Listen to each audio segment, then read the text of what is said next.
LIGO. Bet y'all didn't know that. Tell you. They put a third tube. There's 2 tubes out there. They put another tube inside one of the tubes. I don't remember which one, what leg it is. But I've been out there several times. I live about 10 miles from it. I also called the engineer out there about a year ago and asked him if the tube was horizontal, and he said, you can go to a beach and watch a boat go over the curve of the earth and it disappears, right? His exact answer to me when I asked that question. Think that's funny? It's hilarious. He probably gets that. And I never really ran that thing around. No way. That's a strange answer from an engineer. Yeah, this is an engineer in the control room. Because engineers are nerdy as fuck. Bro. It was weird. Oh, yeah, actually. But anyway, it's this flat and this level. He will get down to the nerdiness with you. So it's like giving you back like a flat earth. I was hoping he would do that. Like, what? That's wild. I know. I didn't even tell him I was a flat earther just by the question he said that.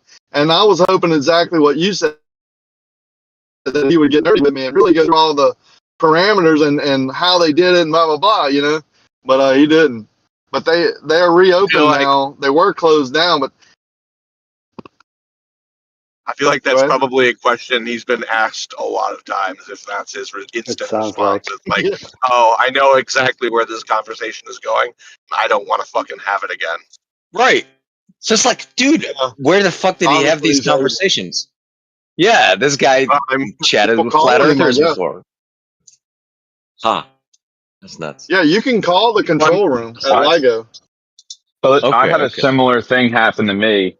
I was working for a nuclear company for a while, and one of the services we were going to provide was security, like live security services for other nuclear sites.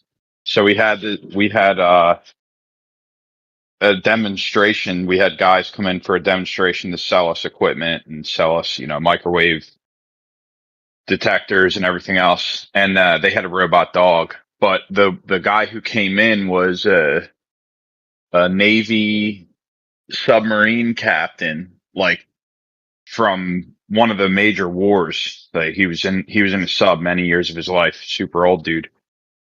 So I was kind of picking them apart. Their bullshit, because their demonstration was a lot of bullshit. I wound up actually getting kicked out of all meetings going forward for the next 2 years because all I did was ask honest questions and they didn't like it. But one of the things I asked them, I said, how far can that dog see? Because the dog was 3 foot high. And I knew that submarine operators obviously know the world's flat because they can traverse dead level and they know very well what their angle of approach is. So I just said, how far? And he's like, about 3 meters or something like that. And I'm like, oh, that's weird. How tall is that thing? It's like, from the camera height, it's like 2 feet, 3 feet, somewhere in there.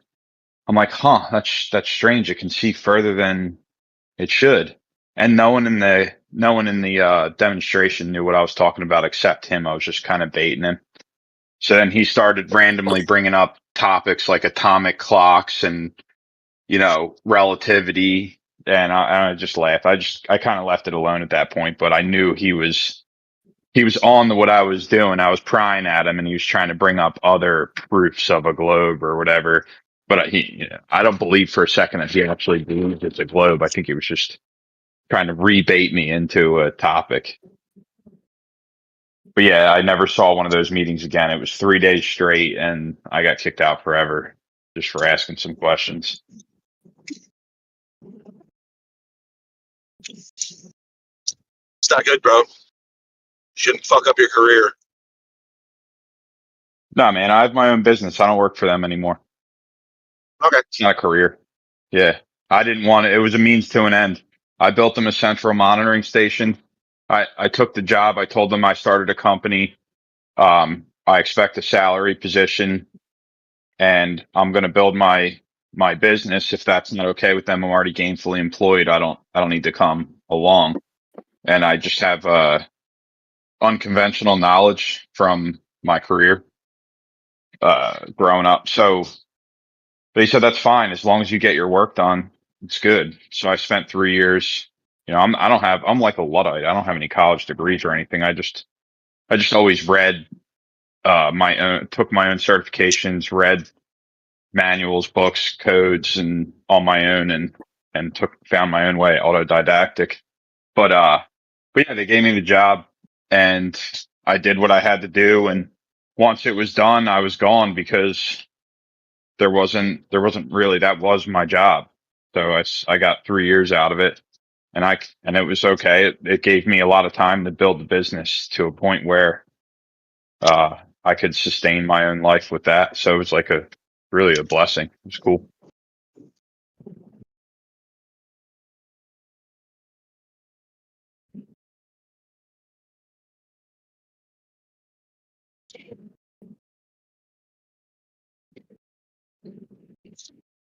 I also always felt shitty about working for industry that's a lie, a massive lie.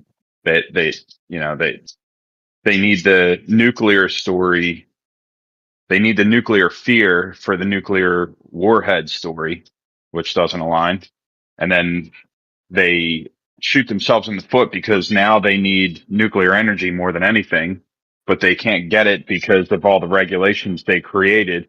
But they loved the regulations that they created so much because the regulations are profitable, extremely profitable. Like the company I worked for wasn't even supplying nuclear power. They were just decommissioning, and they're a multi-billion-dollar company with no debt. They never build anything off credit. They have sites all over the world, literally the world. They're international, and they build everything cash. They build these huge campuses, massive campuses, make giant manufacturing facilities, and all it is our money selling a lie. Like it's just tax. It's all subsidized money selling a lie. That this is so dangerous. We need to invest in all this safety. That's total bullshit. So I never really liked working for them anyway. Do you believe in nuclear energy? Yeah, nuclear energy. Every single one of us. They should, when they decommission reactors, they should give us a small. They should give us a small little section of a rod, and we should have a little reactor out back of our house that gives us free energy for our entire lives. It's not dangerous. It can be dangerous, just like a firecracker can be dangerous. Exactly. I talked to one of my family members, an electrical engineer. He told me the exact same thing. And I said, well, what would be the issue with having something at that scale? And he goes, the only issue would be keeping the neighbor's cat away from it. Like he said, it's one of the safest energy sources around. It's just when they do it at the scale that they do, if you have a problem, it's going to be a big problem. Yeah, listen, you guys ever hear of Galen Windsor? Any of you ever hear of Galen Windsor? Of course, man. I think you guys are misinterpreting a problem of like scale. The biggest problem with basically all power production or the bottleneck is the turbine. All power production is bottlenecked by a turbine. The second somebody invents a better turbine or a better alternative turbine, you're going to be like a fucking billionaire. But like that's why like scaling certain power plants doesn't work well, is because turbine production doesn't scale well down to the micro level. I agree and disagree, because there's another bottleneck that's not organic. It's a superficial bottleneck. The superficial bottleneck is cooling. They cool everything for safety, and all they're doing is wasting potential. They're wasting energy just for quote unquote safety by cooling everything. Yeah, it's ridiculous. Same thing with your engine, because like you waste 80% of the energy that your engine makes out of the tailpipe. Well, not all of it, and the radiator. Your cooling system takes most of it away to not have nuclear meltdown. And no, that's different. The cooling system, the more you can cool an internal combustion engine, the more energy you can get out of it, because the heat creates expansion. The expansion creates friction. Friction loses power. So if you can keep that bad boy cool, you can keep the tolerances in check, and you can keep everything, rotating with less friction. So it's kind of the polar opposite.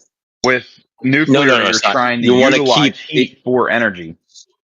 Same thing with an internal combustion engine. You want to get that thing as hot as possible.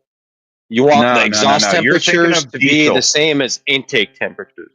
You're thinking of This is diesel. all for You're thinking of diesel. turbines. All of them work on the same concept. Right? You No, want the the turbine. energy from the combustion to be all inside of the engine. You don't want to remove any of it out, but you have to due to the material science that we got, the advancement of No, materials. listen. Internal combustion engine is just an air pump. The more air you can push through that engine or vacuum through that engine, the more horsepower you have. It has nothing to do with heat. Theoretically, if you could get it down to zero heat whatsoever and move the same quantity of air, you would get far more power. The heat is a Look, byproduct I of the hear this combustion. repeated a lot. Like, yeah, the engine is an air pump. No, this is a common misconception. You can operate it as an air pump, okay? But it's not. It's an engine, which means power flows out of the shaft. A pump, you have to put power into the shaft, and that's the big difference. You see? No, yeah, no, I get what you're saying. Like if you have a pressure washer, the engine is just spinning a pump to provides the pressure that the Right. engine's just the tool. Yeah, no, The I get engine the is inputting the concept, power into the shaft of the but pump, and then the work is being transferred hydraulically. yeah, but I built engines, and the way you get more power out of engines is to pass more air through the engine. It's a direct. That's Yeah, a more air, direct. more fuel, because you're trying to burn more fuel inside the cylinder. Yeah, But if yeah. if you don't remove your cooling system, okay, and do an engine meltdown on your dyno, okay, just run it at max horsepower, just get your graph, then rip the cooling system off, okay. Before the engine welds itself together, you're gonna see crazy horsepower numbers, insane. It's gonna be out of this world because your temperature inside is also out of this world, and then it's just gonna get glued together from heat. So that's why we'll have to cool it. We get rid of 80%. I mean, the thing is not that efficient anyway, but we get rid of about 80% or more into the cooling system. That way, so it doesn't melt until you develop a piston and a cylinder wall that can handle insane heat like a turbine, and you won't be able to bump up the efficiencies. But with a turbine, you can because you got the speed. Because horsepower is it's a function of torque. I think the formula was horsepower equals half pi or no 2 pi nt. I think pi is 3.14, n is revolutions per 5.9. second, and t is torque in Newton meters. You just plug that in, gives you the horsepower. So if Yeah, your well, apparatus is as not far as rotating, nuclear, it doesn't yeah, anyways. there's point there. Yeah, I agree with what you're saying. But there is, I did drop the leading nuclear physicist for the longest time running through the entire United States, Galen Windsor. If you do want to hear him describe how they waste heat that could be Oh energy. yeah, dude, love that guy. Yeah. But if you guys never heard of it, like that he would swim in the cooling pool where they take the nuclear rods and cool it down in a pool. He would swim in it like it's a jacuzzi every day. And then he would fill a 2 liter bottle and put it on his desk. And he was a safety guy for all the nuclear sites. So he would have meetings all the time, and people would come in his meetings, and he's pouring himself glasses of water straight from the water cooling tank that they put the nuclear rods directly into. And he would sit there and drink it in front of them. And then years later told them all, you guys all watched me drink water from the cooling pool, and you act like this is going to create some sort of a radiation and cancer. I'm perfectly healthy. He also licked uranium off of his hand. He held a rock that was so nuclear reactive, quote unquote, that it was warm to the touch. And there were stories about Russian kids finding nuclear rocks that were warm and touching them, and their entire bodies degrading from their hands out there over the course of days or months after that, and them dying. Like all these false stories, it's total bullshit. It's not. All it is heat. The radiation sure that you could call the energy that it has radiation, but the fact that that radiation causes cancer and stuff is total bullshit. Yeah, well, how do you get people? What about the radium girls or whatever? Just from licking that uranium paint makes their jaws fucking melt off. That was a real documented thing in America. Yeah, but Cooper, not true. He did 77 meetings. Galen did 77 speeches and licked uranium off his hands every time. It's insoluble in the human body. The uranium girls, the radium, it was only them with the paint. So it was only when it was powderized or whatever, it was only from the paint. We don't have any other cases besides them working the same exact factory using the same exact paint. Because there's radiated water, radium razors, drinking glasses, radium everything, bro, they had back in the early 1900s. So, but it was only the radium girls with the paint. So that paint absolutely fucks you up. So, but everything else seemed to be fine. Yeah, guys. I remember I there being some issues with the radiated. I remember there being some issues with the radiated water coolers as well. So just look at Galen's speech. I posted in the chat.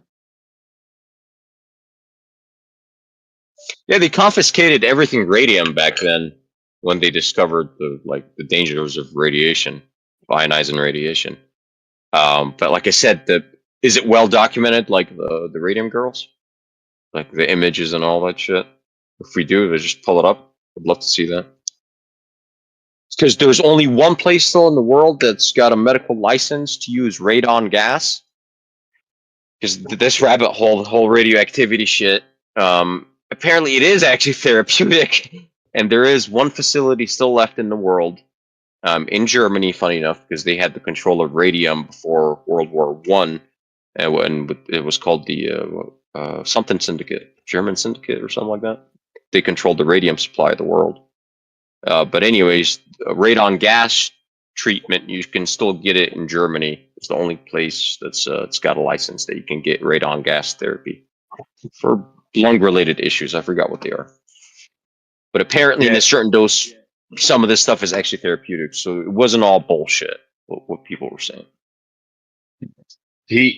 Galen actually in that speech has a story about how he trolled the United States government by creating off the charts radon tests, pouring something in the crack of his basement, and then calling them, knowing that that it would be like a nuclear fallout scare level or whatever, but they would never be able to.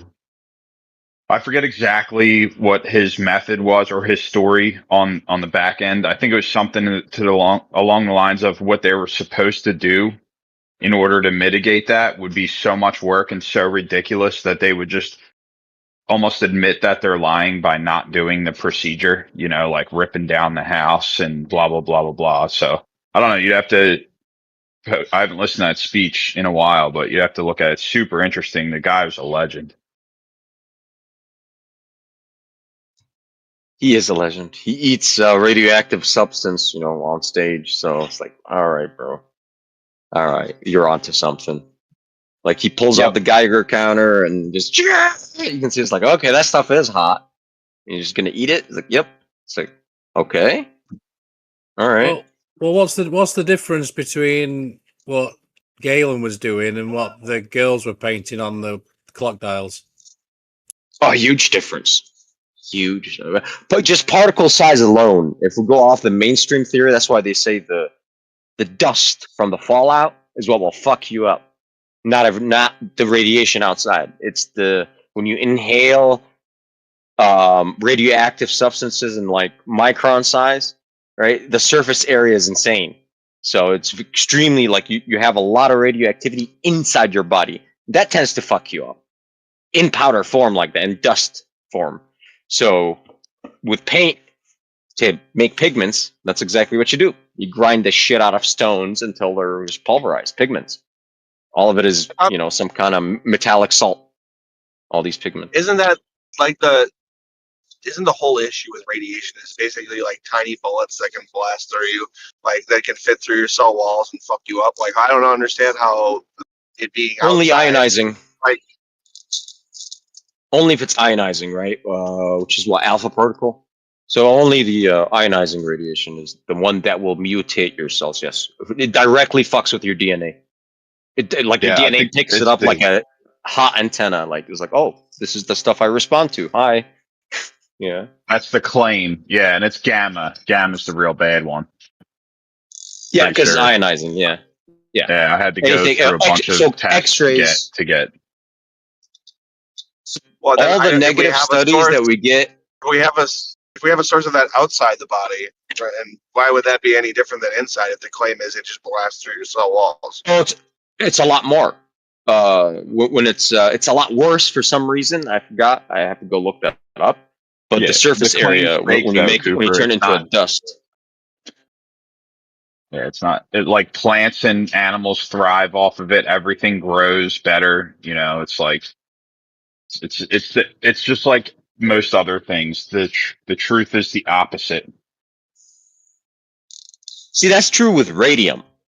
Like that was the stuff that radiated water. Yep. Plants grew bigger and all that. Absolutely, you can pull up the images yourself from the 1800s, 100%. But however, right after that, we discovered right around the same time we discovered X-rays, and all the radiation testing, all the studies were ran via X-rays, and X-rays are absolutely ionizing. You can 100% mutate flies, turn the flies fucking white, right, by just blasting them with X-rays. For I don't know how many generations they did it to get the white flies. But yeah, ionizing radiation is no good.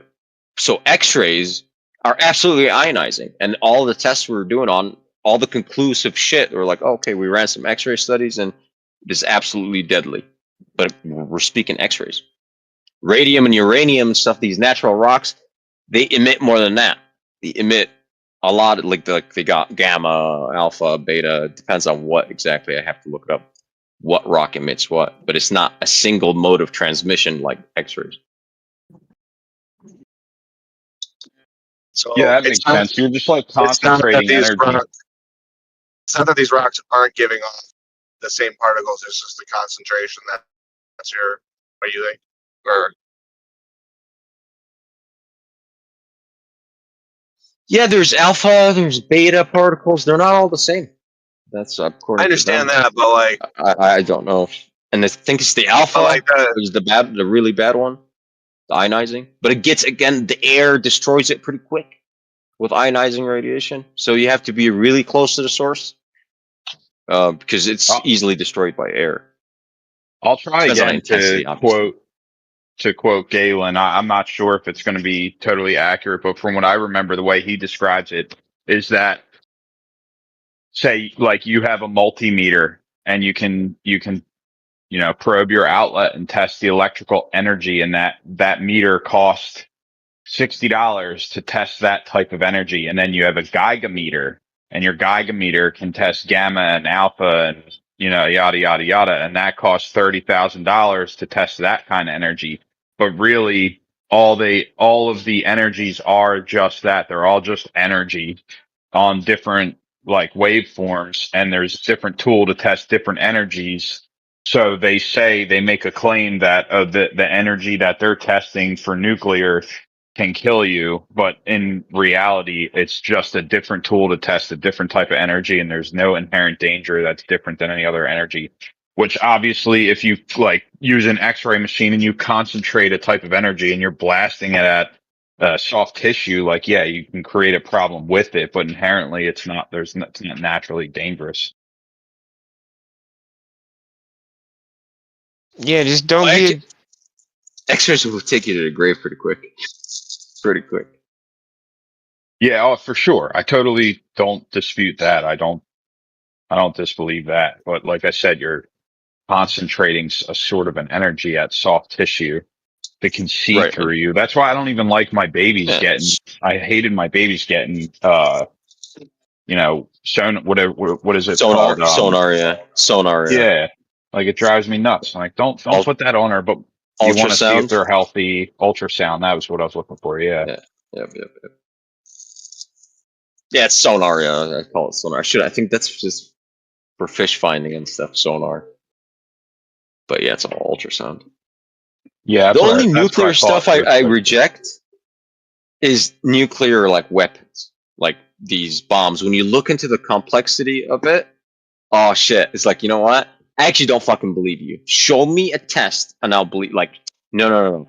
Because with every other explosives and technology that these guys discover, you can pull up small sample tests, 100%.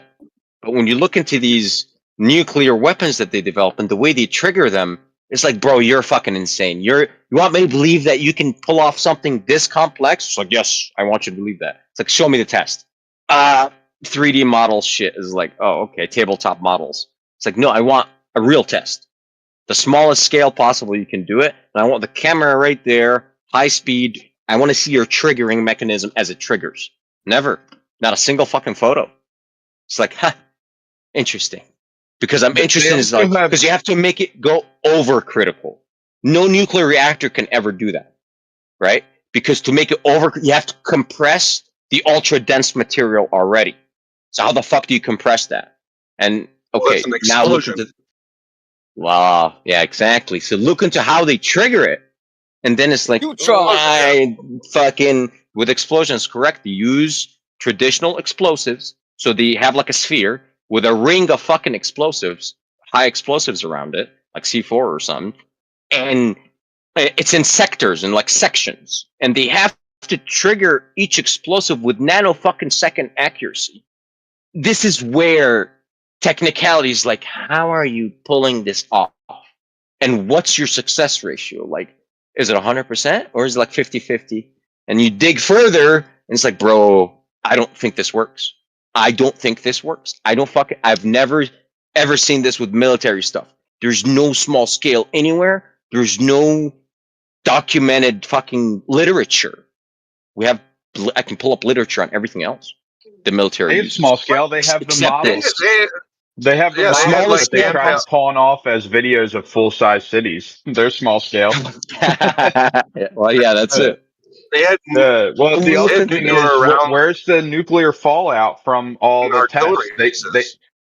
They claim they're out in the desert. You know, they show videos like, oh, how do we see a video of a nuclear bomb? Like, when did you do it? And they're like, oh yeah, we tested it. Okay, well, so where'd you test it? You know, like out in the desert in, in the United States. Okay, so where's the nuclear fallout from it? Don't ask that question. It doesn't make any sense. There should be nuclear fallout and then tested. 100%.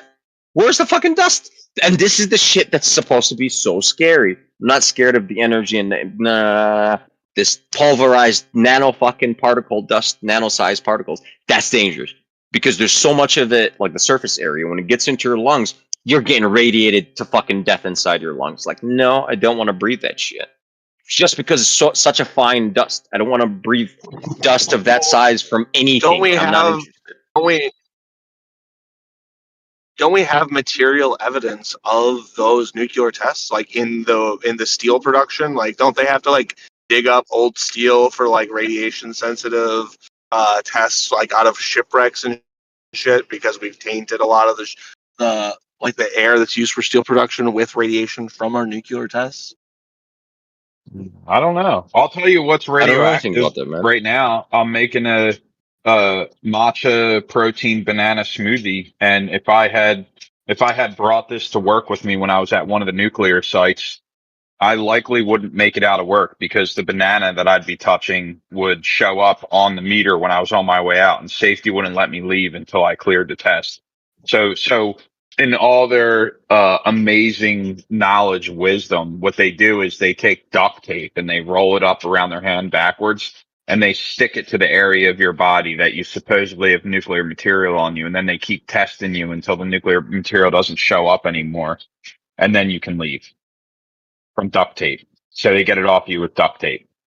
Done to me before. I had a brand new pair of work boots and I had a little tiny bit of material apparently on the bottom of my work boot on a Friday, 2.5 hours from home. And they said, your options are leave the work boots you just bought or you stay here until you clear the inspection.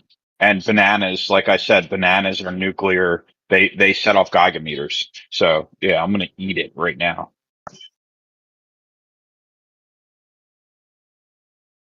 That's fun. Those are some fine Geiger counters, you guys.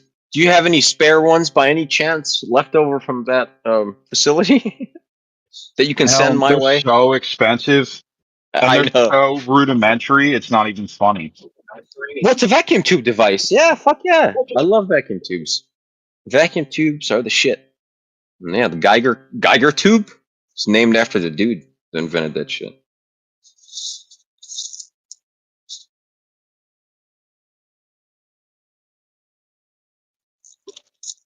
Yeah, like I know they get like $100 ones you can grab online, but the ones like you guys were using is just on another level. Big old box you Yeah, I carry had with a a fucking thing on a dosimeter. coiled wire. Like, Yeah, no, what we had was a dosimeter. I mean, we had the Geiger meters or Geiger counters, as well on the walls or to grab and utilize manually. But I used a dosimeter that is, well, first of all, you have to go to 3 days of testing and a day of testing, or 3 days of courses and a day of testing. And then you get your social security number in a database, and they give you a dosimeter, and it has to be tested every year based on your social security number. And then they keep a lifetime log of how much dose, they call it, that you've been exposed to. It's wild. So yeah, so I would show up, and everyone, you go up to a wall and you have a number that has a dosimeter that you don't bring home with you, because here's the other like part of the lie. They're like, oh, when you come here, you have to wear this dosimeter, and you turn it in every year and you see how much dose you were exposed to in a year, and they have a safety level with how much per year you're allowed and how much per life you're allowed. And if you wind up with too much, you lose your job. lifetime quota. Right. Yeah, right. lifetime Get quota. too much So then exposure. That's it. You hit your quota, yeah, buddy. You're here's the fired. bullshit though. When you show up, you got to grab the thing. When you leave, you got to drop the thing off. You know why? Because if you brought it home and you went on like a fucking airplane, or you dropped a banana peel on it, or like any normal life activities, that thing would go through the roof and you'd lose your job. And then the lie would be exposed, because they'd be like, oh, wait a minute. You're around this kind of radiation constantly and it does nothing to you. So it's total bullshit. That's why you have to leave the thing there. The real concern with those limits is it's like a liability thing. Is like they don't want to expose themselves to liability by overexposing people and getting sued for unsafe work environment shit, right?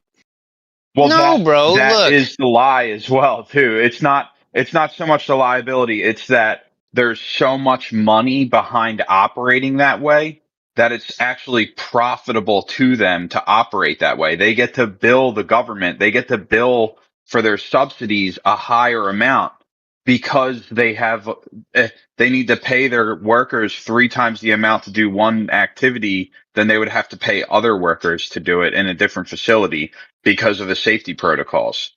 That's the only, like the liability. They don't give a shit about the liability. It's all about money. Of course, they don't want negative publicity. Liability is legalizing. Money. So, like in that it's legalizing theft through fraud. That's all it is. Because if I take a Geiger counter to the store and everything's lit up, and I walk down the street, everywhere we touch something that's manufactured in a factory and everything's lit up, and I go get a factory job and everything's lit up, what's the difference? The amount? Everything's lit up. But hold on, if everything's lit up, where's the problem? This is where the lie. Oh, we have to have all this equipment because all this bullshit that's not real. If everything It's everywhere how much and I for how go long, is right? lighting up the Geiger counter all the time, where's the safety protocol in the grocery store for all this shit? Where's the where's the damn crew? Higher Where's the background truck? radiation level? Where's the a yellow nuclear suit facility guys? where you're directly handling nuclear material, or your average grocery store? It's a lie. Probably where the nuclear material is being directly worked with, right? Yeah, but you gotta it's watch all the giving off. documentary. Hold You on. gotta watch Wait, aren't bananas? I thought bananas were. Material that Is it the absorbs potassium radiation, or is it like the gives it off? It doesn't give it off in one potassium direction that either. does That's it, not how or radiation works. Potassium. Yeah, it's potassium. It is. Okay. Yeah. And most of the potassium is in the peel, not like the fleshy bit.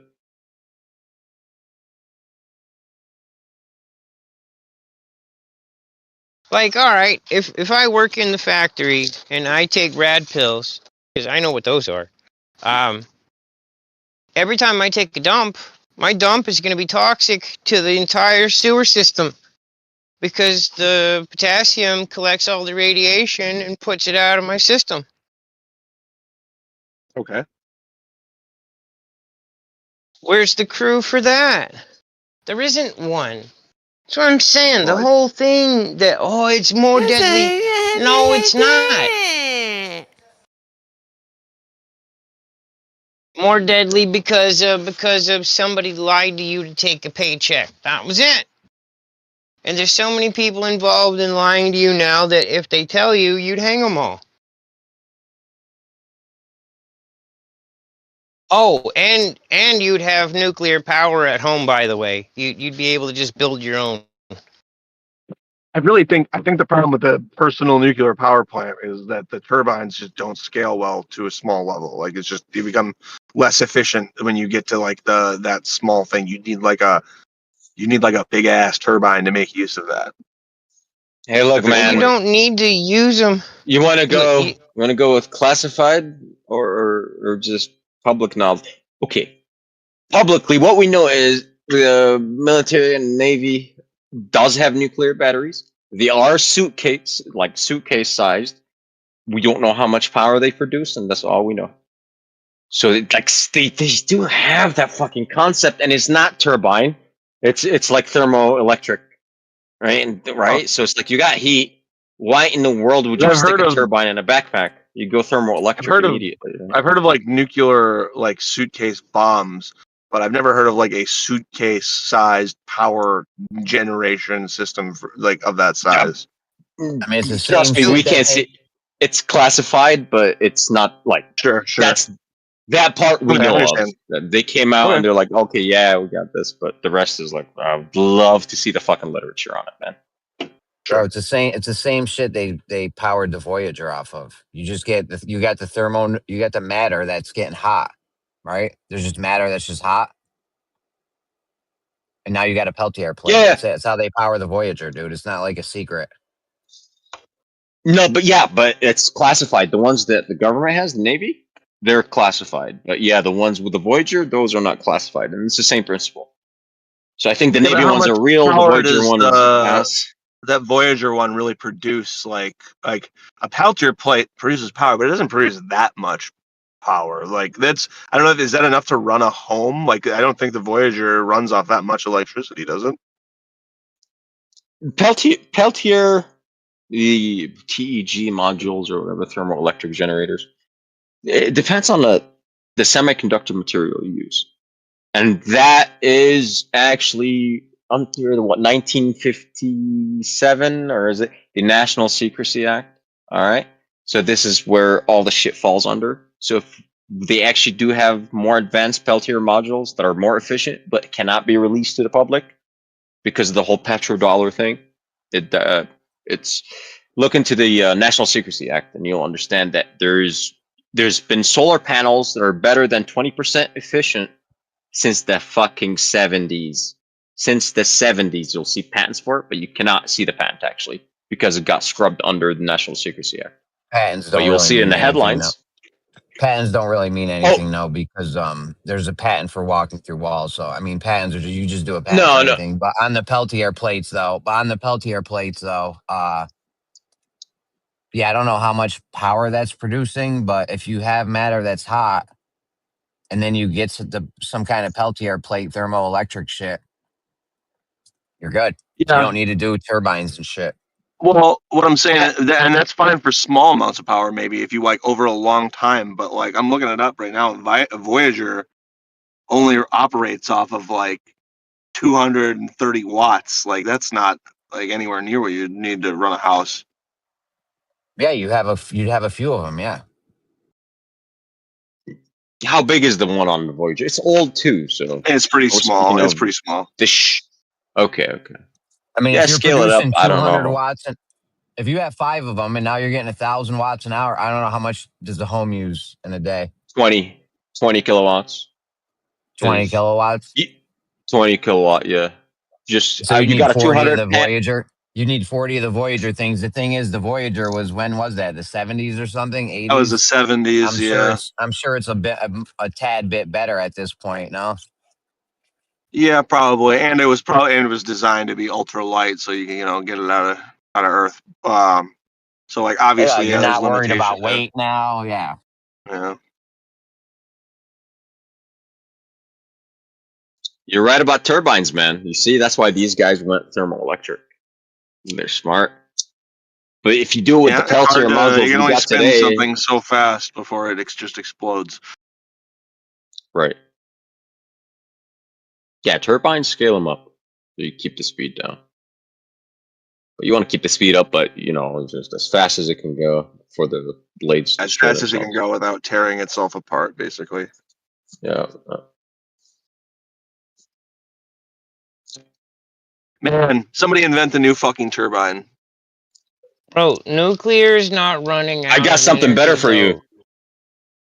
I got something that nobody was able to do it ever. Invent a steam pump, and you'll make all the fucking money in the world. All the power plants would love to run closed loop, closed system. They can't. They have to run an open system steam. If you can figure out how to pump steam, bro, trillionaire, they're going to give you a Nobel Prize, and you're going to get everything, dude, and all the money in the fucking.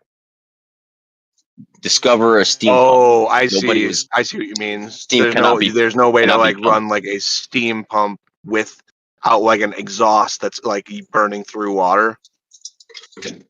Like you could condense the water and pump it back into your boiler. That's an open system. If you want to pump the steam right back into the boiler, we discovered there's a fucking problem. Knocking. Steam can't be pumped for some reason. It just knocks every pump you try to put it through. It will destroy the fucking pump. You can't pump steam. It's nuts. Interesting. It's like, I don't know. I don't think anybody ever discovered the fucking way to pump steam. So you can run your power plant closed system. Recover the heat, right? But they can't, because that's a lot of heat. It's still going out of the tailpipe. They would love to loop that shit back in, but nature.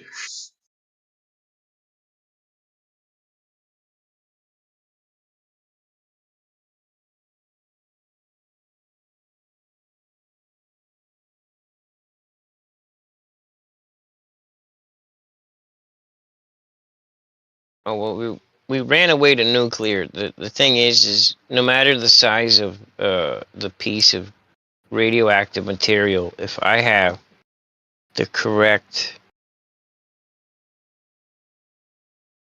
stuff to put it together, I'm going to be drawing electricity from it forever. There's no end. Well, I mean, it has a half-life, but yeah. Yeah, but I'm not going to see it. So to me, it doesn't end. And to you, if you outlive me, it still doesn't end. Your grandkids are going to be able to use it.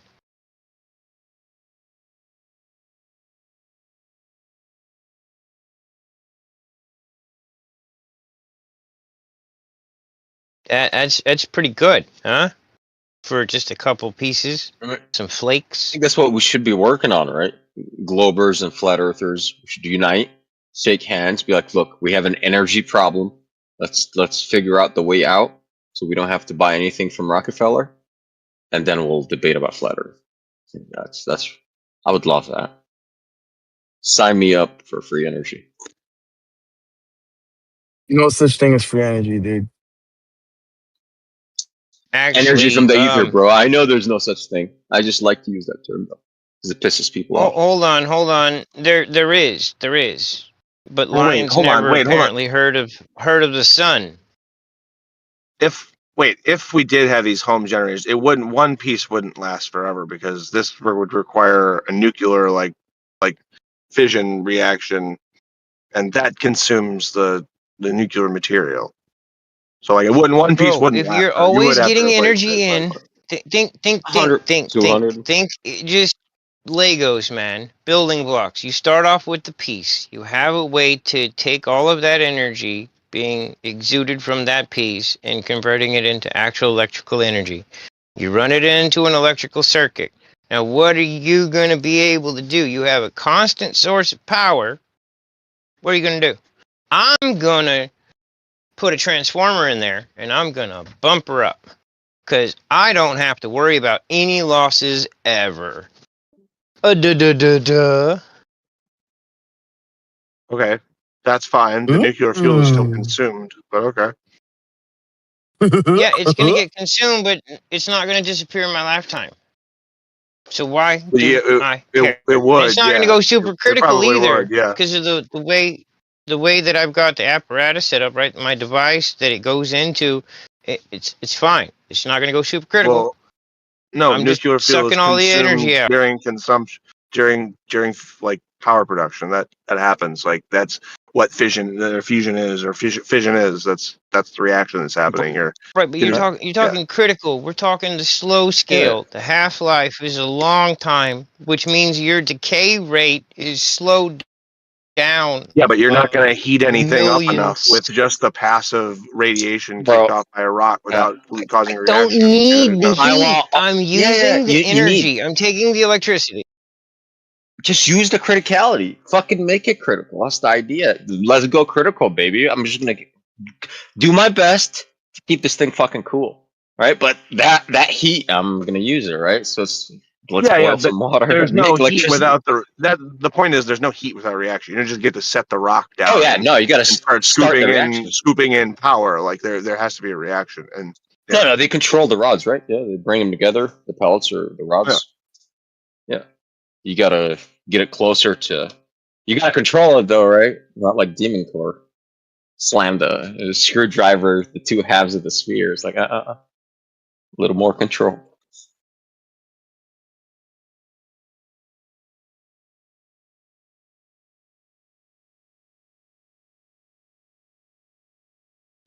I know there's a way to take the electrical energy and use the electrical energy. You guys are wanting to use the heat. I don't care about the heat. I'm not making a small steam turbine in my backyard. If I want to do that, I have something called the sun and black paint. I don't think there's a way to directly. I got black harness paint, copper line, and I can buy a turbine. And I have the sun. The sun heats the tank. The tank pressurizes. The water comes out. It moves the turbine. I have power. As long as the sun's up and that tank's hot and I got water going in, I have power, constant power. I don't need nuclear for steam. I'm using it for other things.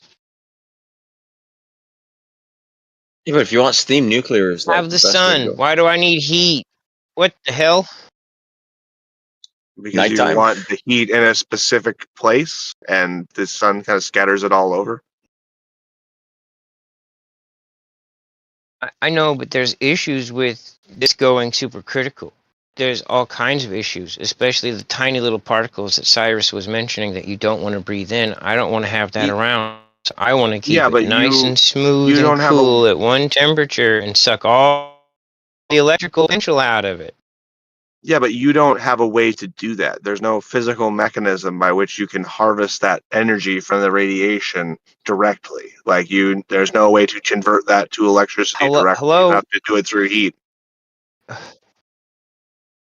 Hello, we're here trying to actually negotiate terms for a truce so that we can solve this. And I'm proposing that there's a way to do it. Hi. Oh, okay. How? Are you with the program or without the program?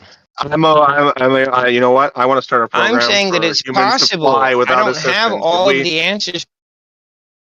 I just want to fly like a bird. Okay. There's enough of us here. I think if we put our minds to it, we can do it. Cooper. That's what I'm saying. We have people here that if we actually cared to be serious, we could solve this together. I'm a serious. Degrees aside, you don't need that. You need ideas. Called an aerofoil. grab a big ass fucking wing, run as fast as possible until you create enough lift with that wing. Off you go. Hey, you get one flake, all of us together. We put our brains together over the one flake. We all, in our own capacity, make contributions to it. Different types of panels, different types of energy storage, different ways to collect it. And whoever holds the flake, you just send them the stuff to put it in, and we test it. We just live stream the test and see if it actually turns on a light bulb. Now, here's the thing. 10,000 light bulbs that didn't work, and now we have one that does. So how many of these are you willing to try to figure out if it's actually possible to extract the electrical potential without even bothering the heat? I just want the flake to stay cold. I just want the electricity. I can take that and convert it into whatever the hell I want. You understand that radioactive materials do not directly produce electricity, correct? They're not emitting electricity.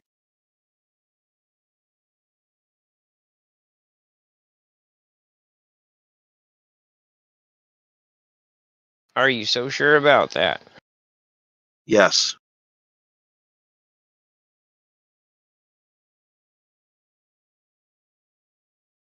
Well, hey then, problem solved. Why even bother, right? This guy told us, because he's God. Yeah. So if there was a way to convert the radiation directly without converting it into heat first, that's something that could be looked into. How to be wanting to stop that, and if you're not, then you don't want to stop it. Okay, he'll answer your question, but answer mine first. I want to. That's actually funny you asked, because I'm actually creating pepper spray. That's funny you asked. I'm actually doing something about it, and it's going to have something in it. You're giving children pepper spray. Even after 4 minutes of the spray, it will cool the eyes with a particular patent thing. But I'm not going to get any more further than that. So yes, I am actually doing something about it, and I'm going to make a wristband that will be for tracking. So that's very funny you brought that up. All right, Inspired cool. by two of when it my happens. who were inspired by two of my cousins who were kidnapped in Florida, Fort Lauderdale. So very funny you asked that. Uh-huh. Well, I'm glad. It doesn't sound like you're doing anything though. Very funny. Sorry you. Kidnapped by who? The mom and dad? Google Drive. They email me all the time and say, "Man, you need to increase your memory." The free cloud space memory you get to save on Google Drive. I think if you made a BitChute video, they would consider that doing something about it. Oh, if it's not a video, okay. Is it on BitChute? It's got to be on BitChute or Rumble though. Hey, what are you doing to prove the real globe? That's what I want to know. Do you agree all the surfaces of water curve at 8 inches per mile square? It's not my priority. It was proven 2,000 years ago. Okay, so then you agree.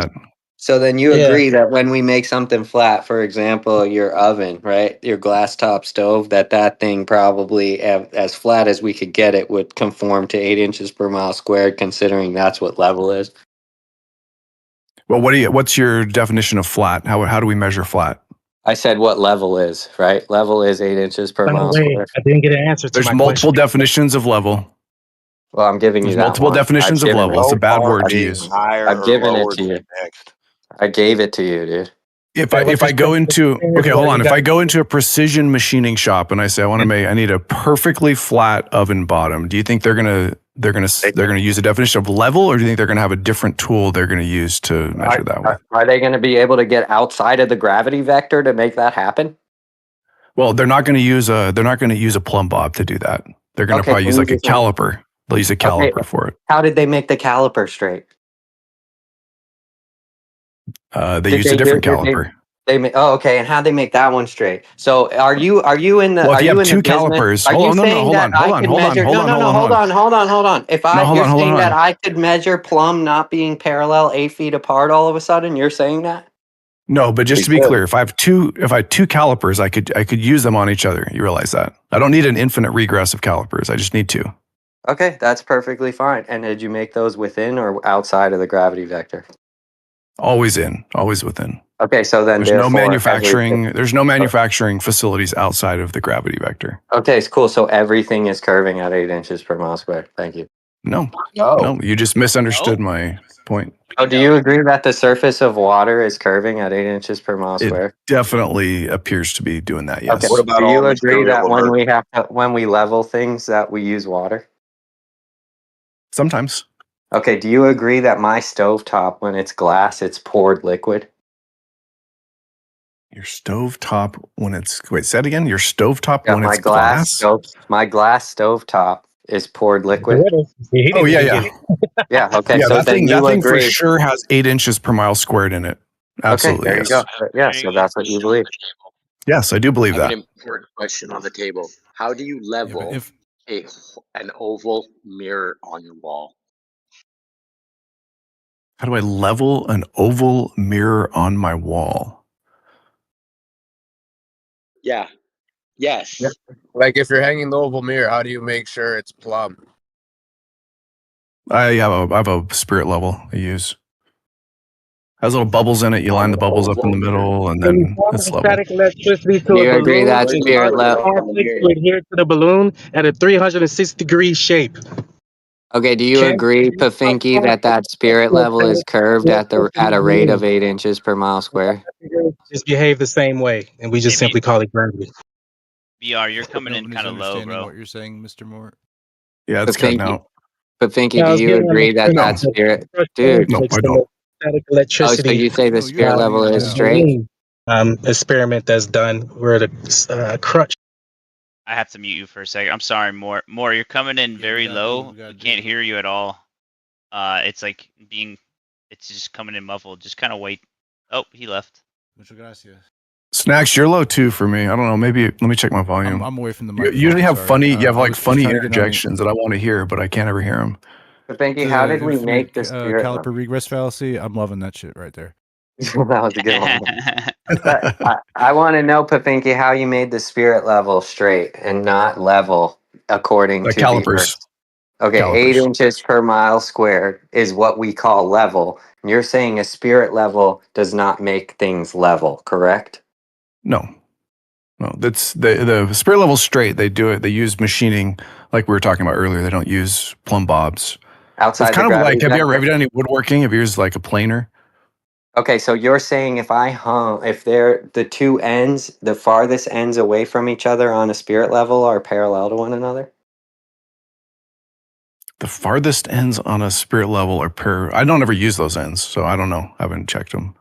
In fact, I would recommend people don't use those ends. Okay, if I turn I the use the spirit long. level I use up the long end. vertical. Okay, if I turn the spirit level up vertically, and I draw two Mhm. lines on the wall, are those lines parallel? Yeah, those lines are parallel. Yep. Okay, and now if I drop plumb bobs there, are they going to be parallel with those lines as well? If you draw a plumb bob, like at the bottom of those two lines, you just draw a little plumb bob. No, I drop plumb bobs. Oh, you drop a plumb bob. Yeah, are those also parallel on each side of the No, level? those aren't. Okay, but the lines are parallel?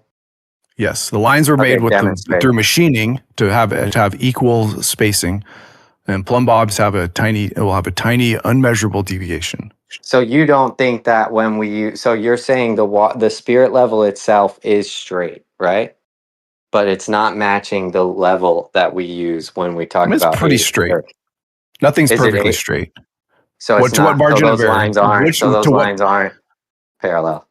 Well, to what margin of error? I don't know. I would assume there would be no margin of error that you could ever get to prove that anything is level beyond 8 inches per mile squared, because that's what you have to check it with. Y'all still talking about the stove? Yeah. They got lasers and shit, man. Yeah, the stove is curved. If they made spirit levels by pouring glass, then those would also curve. Yes. Y'all need a new stove, man. Well, how do you, I'm wondering, how did you get out of the gravity vector to cause that thing to not, how do you even know it's not conforming to 8 inches per mile squared? You're saying it's You're possible it saying is, it, and right? we've talked about walls, we've talked about The spirit spirit levels, we've level, talked how about do you plumb know a bobs, spirit we've talked level is, about yeah, how do you know a spirit level is not conforming to 8 inches per mile squared? everything cut out. The manufacturing of the spirit level isn't reliant on gravity. In the same way that your What tool would you oven cup use? So is. you're saying I can prove a 6-foot spirit level is perfectly flat and not curving at 8 inches per mile squared, but I can't prove that plumb bobs 8 feet apart are parallel to one another? Nothing's perfectly flat. I could prove Okay, it so with a that, caliper to some margin of error that you and I could agree on. okay, and would you agree that that's probably going to be within the tolerance of 8 inches per mile squared? Like it'll probably be even more than that. Possibly, yeah. Yeah, it is, right? It has to be. Maybe you haven't said what the margin of You're error saying is. that you can make something you're saying you can make something even more flat than 8 inches per mile squared in a 6-foot spirit level? I don't know what the limit. I don't know what the limits of precision machining are, but it would probably not. No, you can't. It would be impossible What because is the we limit? can't What's the measure. limit? Dude, you guys, this is your claim, dude, that you can't measure that small of a thing to that extreme, precision. Yeah, what is it? So What is it? therefore, Just you tell could us. Let's know. figure So out what then, it is. Let's figure out what it dude, is first, and then we can I have don't care, this will be. dude. That's not the point of my argument. My argument is simple. Yeah, Okay, but it's interesting. Like we everything, can just have a including, dude, conversation. just chill out. Okay, Relax. I'm perfectly everything, chill. dude. Just We're just having a relax, conversation. bro. Stop talking. I'm the most absolute most Talking, relaxed. dude. Relax. Let's relax, ladies and gentlemen. Yeah, it's simple. The Gamekeeper, drywall on your fucking walls, relax. everything that you have on your floor, your stove, your kitchen countertop, all of it, for all you know, might be curving at 8 inches per mile squared. It could be curving up for all we know. Up, down. It could be right. No, because the gravity vector, it would settle. It would No, settle.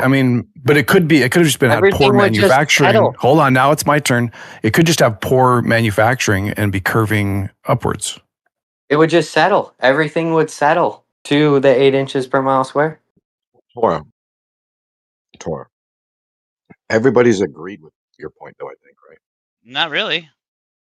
Yeah, I think Bull Knight's agreed. I think everyone's agreed. Pinky's Bull struggling. Knight agrees, so therefore Just everyone's just agreed. get a new stove. Bull Knight's good. Bull Knight's a good. He's trustworthy. Okay, you want to know the amount? So in 1 foot, the answer, the 8 inch per mile squared, comes out to 0.007 microns. Yep, I know. So therefore, it's possible that your countertop, I would suggest it would be necessary that when you make things as level as possible, that would mean the best you can do is to 8 inches per mile squared, because you live in the reference frame of the globe where what level means is 8 inches per mile squared. So you have to No, stay it's in way that reference more, frame. There's no way way you higher can than 8 get, inches. excuse me, sir. There's no way that you can get out of the reference frame. That is your reference frame. Well, I mean, the way you deal with it is you don't try to do these measurements on something that's 1 foot long when you're dealing with something of that scale. No, it doesn't matter. The 1 foot long thing, everything in the world is at that, unless Jeremy came up with the way you could make it flat, and that's if you Is this the first hung folding it, doors? if you hung it on a wall, so that way you could use plumb instead of horizontal Yeah, or you got to level. go off. You got to be off the wall for this one. Otherwise, it all comports to 8 inches per mile squared. Everything. Your So bed. in 1 There's foot, other ways though, dude. There's other ways. Like I said, you could build up from level 8 inches per mile squared. You could use a laser beam that would be bending due to refraction somehow, but that actually might be bending at 8 inches per mile squared with no refraction. I don't know yet, but definitely the wall one, and definitely the what else did I say?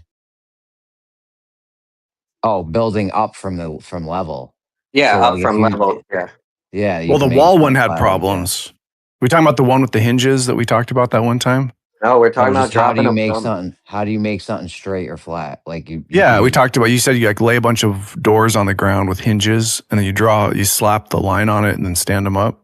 Or is this a different? That sounds like a Jeremy thing to say.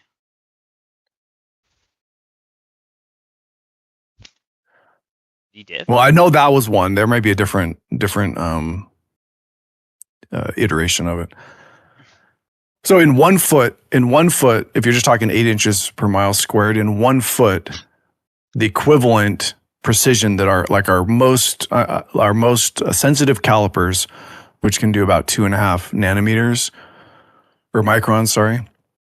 That equates to about 238 feet per mile square. Okay, but you agree that when I'm going to like make an 8 foot by 8 foot concrete foundation, if I use a water level to do that, right, that's going to conform to the curvature of the earth, that 8 foot by 8 foot pad. Yeah, I mean, like, but it's the same. You're making an argument that's pointless because it's the same. You just divide this by 8. It's not detectable at that point. So I agree with it. I know it's not there's nothing that can detectable. measure I it. just want to know. I just want to know the answer. Is it the case that my shed in my backyard, the floor of it is curving when I went and made it level with a water level? Yes, it's curving. Okay. The bumps perfect. the bumps in it are bigger. The bumps in that are larger than the amount of curve present in that amount of space. Okay. I think you guys just perfect. struggle with scale sometimes. Okay, perfect. Thank you so much. So therefore, a water level in reality does not make a horizontal plane. It makes a curved line. Yes, correct. Yes. Okay. Thank you. Yep. Yeah, you don't live in reality. It does. I mean, you could get a water level and you could draw an imaginary line between the two, but that wouldn't represent reality. You could get a 3-point. I'm sorry, but you don't even agree with your other Glober friends because they say that is the straight line. It's when you add the third point that you get the different line, the different curved line. Between those 2 points, they say yes, that is the plane. No, well, okay. I'm happy to disagree with them, and I'll argue. You can bring a Glober up that makes that claim, and I'll argue with them.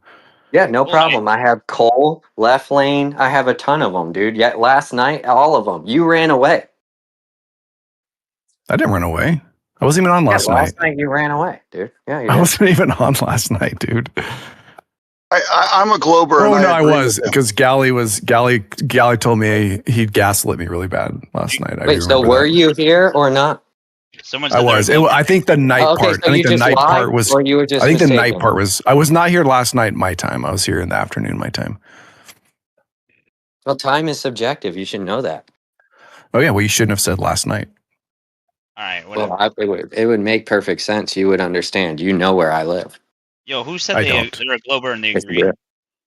Well, Left Lane in the chat just said, "Am I going to call him out for a straw manning?" But it's like I don't know. Pfinky and Grenade just agreed with him, so I don't know. Yeah, I agree that level is a curved line. There you go, Pfinky.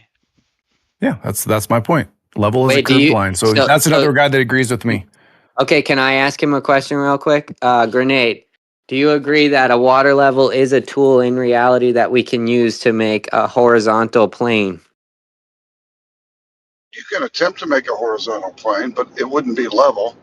With the 2 points, you know what a water level is? It's a siphon. Well, I understand that, but you'd basically be making a, what do they call that? The chord of an arc? There you go. Okay, so that isn't a curving line. So that's not a curving line, correct? Yeah, I agree. So I agree with Grenade. You could make a chord of an arc. I agree with that. But that's not. So when I got you. So when I put my foundation, isn't level. Okay, whatever that is isn't level. Okay, so when I made my foundation, level. So my foundation is not conformed to the curvature of the earth because I use a water level with only 2 points, right? If you has a hump, it's got a hump in the middle. Pitot level at let's say every quarter of your shed or whatever, then it would and then you also did it in the center of the shed. Yeah, you would have a curve if you did it that way. If you had a device that could figure out 4 points, 4 points in the corner. All I did was 4 points in the corner, and I made the middle the same level as those 4 points. And then you guys are claiming that conforms to the curvature. So that's not. So I had to pour more cement. You're saying in the middle than on the edges. Yeah, you have to smear just a teeny tiny bit in the middle. How big's your shed? It's 8 foot, so it's like 8 foot? a nanometer. You had to do like a nanometer. Okay, not so even a nanometer. It's like you had to do a quarter, a half a nanometer. So that's what Torah's here arguing about. Your guys' claim is now that it did follow the curvature or it doesn't. I dug out a section of earth and made a section of earth like a so small, level area. Dude, It's I don't irrelevant. care about the size, Insignificant. dude. You guys need to relax because you're not catching the argument. You're not even No, we caught understanding the where I'm argument. going. We got the argument. We fully Okay, got then it. just don't Okay, then interrupt it. steelman it. If you had a device that could measure the couple of atoms you'd have to That's add not to the the middle steelman. of your structure, That's not then you steelman. Oh, Steelman, good my job point. interrupting. Good job interrupting him, dude. No, While he's Steelman, talking. my point. Steel I don't man me. think you Steel know man my me, and then I'll argument. interrupt you. Steel man me, and then I'll interrupt you. 4 seconds into it. It's not That's You good. guys steelmanning my point. understand it. You said you Let understand him, it. dude. Let the man cook. Can he talk for more than 4 seconds before you jump Not to a if he doesn't conclusion? all right. understand my Let argument. him go. Let him get his point out. Go ahead. Steelman my point. You said you understand my argument. Go ahead, make my argument and make it stronger if you can.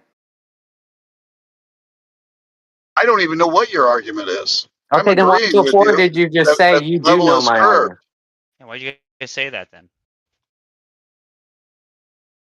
He said he agrees with Okay. you. The That ar- level you is ready? curved. Are you ready for You the steel man understand the it, argument, Pfinky? Torah? I'm You ready. ready, Torah? Yeah. Okay. ready. That when you took a water level on 4 points of a rectangular pad that you were laying concrete for, and then you didn't put one in the middle. You just took the 4 of those, you connected them in the. You basically formed a plane in the middle, and then the middle point you made that middle point match. So your argument is, okay, when I pour the concrete, I'm gonna have to pour a half of a nanometer more concrete in the middle because of earth curve. Okay, my answer is yes, and also my answer is it's a dumb argument. Okay, perfect. So Did I steel man okay. it? Did I steel man it? Yeah, you did a good job. So you're Okay, saying yeah, thank you. hold on. That means all buildings, every single thing, every time we pour a foundation, we're actually hollowing out a level part of earth. We're not building on the surface. We're actually making the surface conform to Euclidean instead of spherical geometry, correct? No, because if you pour concrete, it's gonna conform. You can tell any building, give us any building you want, and I'll tell you how much what the concrete hump is on it, how many nanometers it is, and then we can wonder what that did. Dude, on my 8-foot shed, the first thing I did was dig out a little section and made it all flat, right? So now that's no longer following the curve of the earth. How'd I do that? How's that possible? How'd I get out of the gravity vector to do this? But Wait, to dig a concrete is a flat? liquid. It's going to conform to the curvature. Well, you Okay, dug. cool. You're talking about the dirt part below where you poured, Yeah, like where you put your footings and all that. Yeah, does that follow That the was curve of flat. the earth? To what? Yeah, to what tolerance? To the water level. So you dug that to the water level. Yeah. You could do that. You don't understand. Is that I don't what you think did? you understand the argument. No, hold on. I don't. I really don't. Not with the dirt. I understood the concrete part, but the dirt part, no. Well, that would be okay. So my concrete is The dirt could be conforming any to the shape curve. underneath it. Yeah, so my concrete is conforming to the earth curvature, right? No. Okay, Well, so no, how do I make it- sorry. Yes. When you Okay, said how earth, do I I thought make you it- meant the ground beneath it. Okay, how do But I make a spirit level not conform to the earth curvature?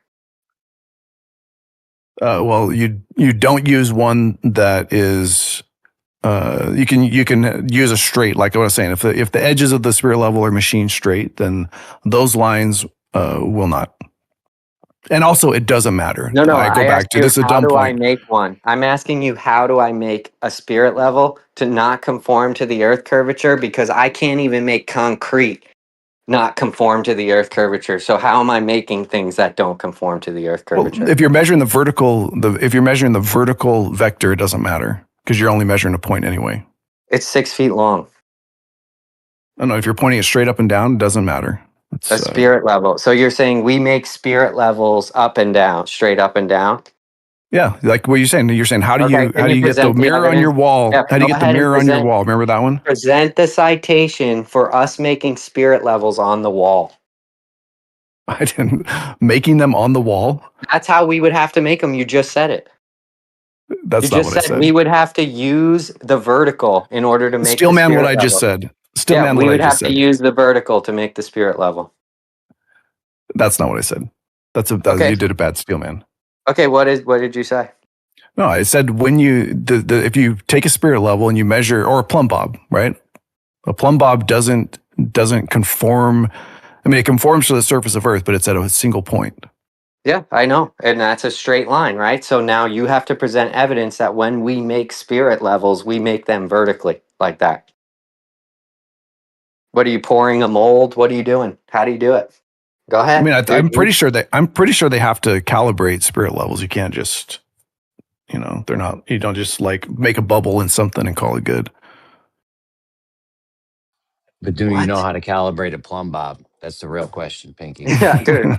I'm just asking Wait till it you, stops. how do I avoid things like if I can't pour concrete flat, right? I can only pour concrete to conform to the surface of the earth. So everything I'm working on, the bench that I make on top of that concrete would also have to conform to the surface of the earth. The tabletop, the countertop on top of that would also have to conform to the surface of the earth. Everything would Yes, have to conform to the surface. 0.014 nanometers. Yep, you are correct. Okay, so everything, so the spirit level is conforming to the surface of the earth. No, I don't have a bench that I can make a straight one on. Where do I get the straight bench? dude. You don't understand. When have you used a planer before in woodworking? Yeah. Do you think Because the planer relies on gravity to plane the wood, or do you think it's the spacing between the blades? Well, no, that's the reason those things work is because gravity isn't working the way you're saying it's working. No, it's not. So that's the answer. There's in precision machining, you can manufacture things based on like a caliper width. Yeah, with right? what? That's how you'd measure flat. A caliper, and then you can check all along the spirit level if the width of the spirit level caliper is correct, and then if you want to get the bubble, precise, then you would use the vertical vector of gravity to test Okay, with. so you're saying on the spirit level, the two ends are the same height as the middle bubble. I don't know which end's the end. The short side? Dude, what do you mean you don't know which end's the end? Have you ever held a spirit level in your hand? Mm-hmm. Many times. Okay, and you've used them horizontally? So those caps, I don't ever use the caps. Do you use the cap side? No, I don't. I'm not It just has a talking handle about. on it. It's what I use to carry. Like I carried around from that end.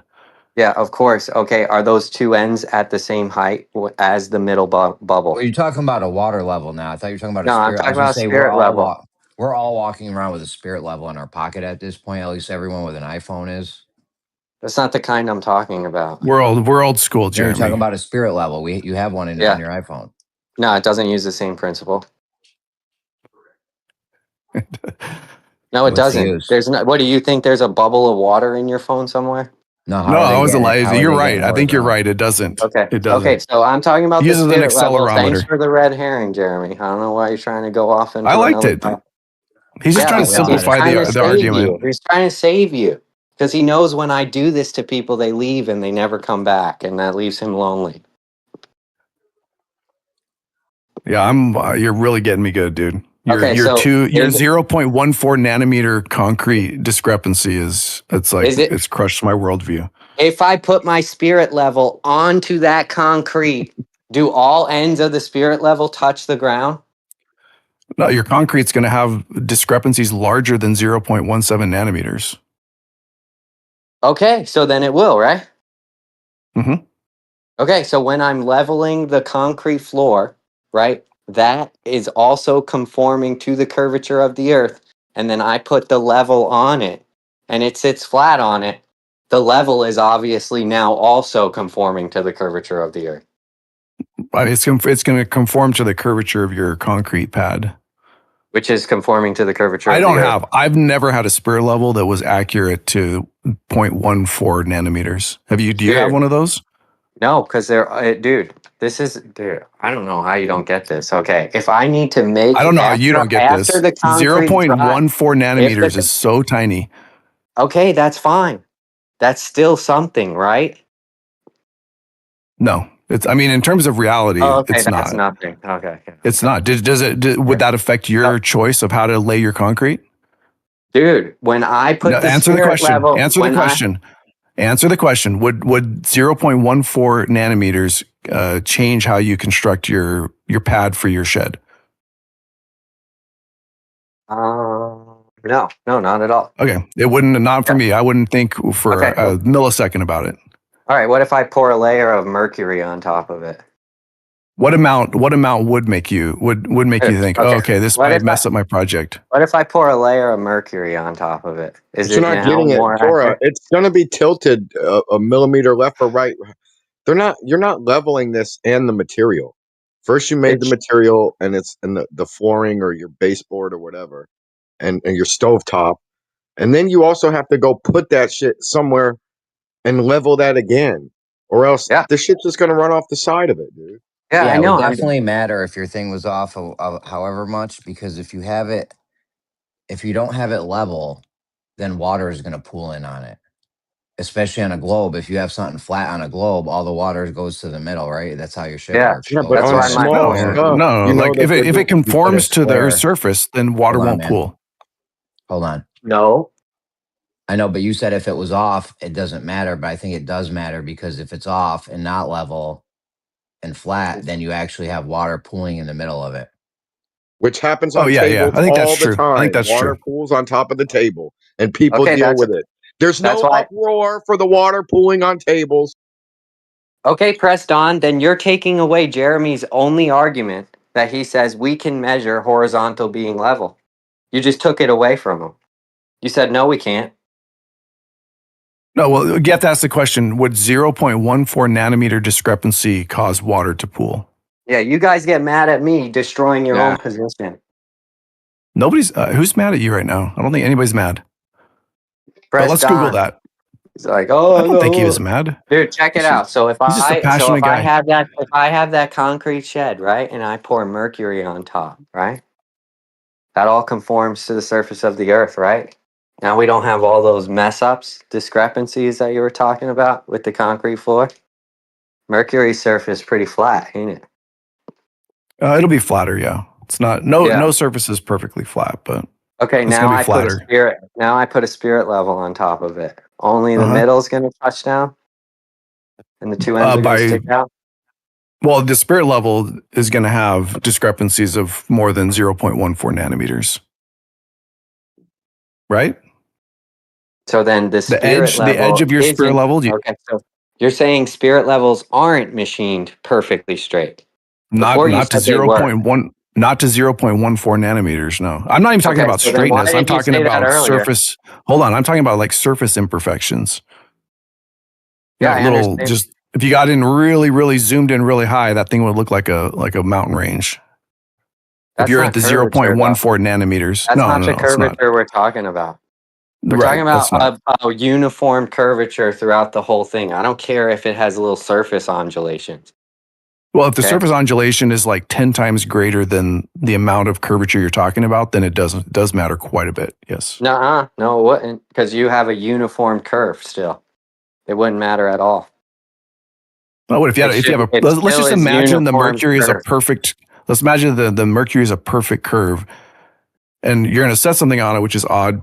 I mean, you have to be, I guess, something that's buoyant, plastic. You can set anything buoyant on mercury. Level. What are you talking about? I can Or put an anvil on top of it. You can put an anvil on it, dude. Anything's gonna. What are you talking about, dude? There's got to be things. There's got to be things that'll sink. Dude. You're done. You don't know what you're talking about. You're making all of this shit. Now you're getting mad. Now you're getting mad. I'm not mad. You're making it all you're getting up. mad. Calm down. Calm down, Torah. You just got caught, dude. You said you need something buoyant in mercury. You have no idea what you're talking about. You don't have the real globe. We can't find the real globe. Nobody has the real globe. I openly confess I don't know the exact buoyancy density of mercury and what floats. I have seen things where like metals float. We got it. Okay, yeah, that makes me retarded. Calm down. Don't get mad. You just taught me that anvils can float. Do they float like perfectly? Like no part of the anvil goes underneath the mercury? It's just like if you put an anvil down on the corner. Another question you don't have an answer to. Why are but just answer me. If I put an anvil down like under the water. Okay, just answer this though, because I don't know about mercury. If I take an anvil like point side down and I put it in mercury, will it just like think and then like just balance right there on the point? Dude. Come on. Well, he's trying to. He said I'm retarded. Is literally retarded. Yeah, then you're proving it right now. No, it's not, because if you're saying you're going to put something on mercury and part of that item will like sink below the surface of mercury, then the whole thing is pointless. I don't know, dude. right? Have you ever It done? breaks You the whole don't need. thing. You think that mercury has some like you need like a spirit level won't float on top of it, bro. That was your argument before, If and you then we have a told you spirit level made out anvils. of, if you had a spirit level made out of osmium, it might not float. Or It's not gold. just If it was float. all gold. It's not just float, Tor. It needs to it can't go more than 0.14 nanometers below the surface of the mercury. Correct. Yeah. Yeah. Okay, so if I put an anvil in mercury, is it going to go 0.14 nanometers below the surface of the mercury? Is that what a level Yes. is? An anvil? Yes, it Spirit will. level is an anvil. Okay. No, okay. Will a spirit level go more than 0.14 nanometers below? I don't know, dude. I don't Why know. can't it go more than that far below? Why? That's the tolerance at the scale we're talking about. That's the tolerance of Earth curve. So if it's sinking more than that, it's going to break whatever example he's trying to construct here I have to a trap bunch me. of mercury. I have a bunch in a pill bottle, and there's also glass particles, and they're all on the very top, not under at all. They're all on the very top. Okay, so we'll find the lightest possible material, and then we'll put that on the mercury. Why? Then what?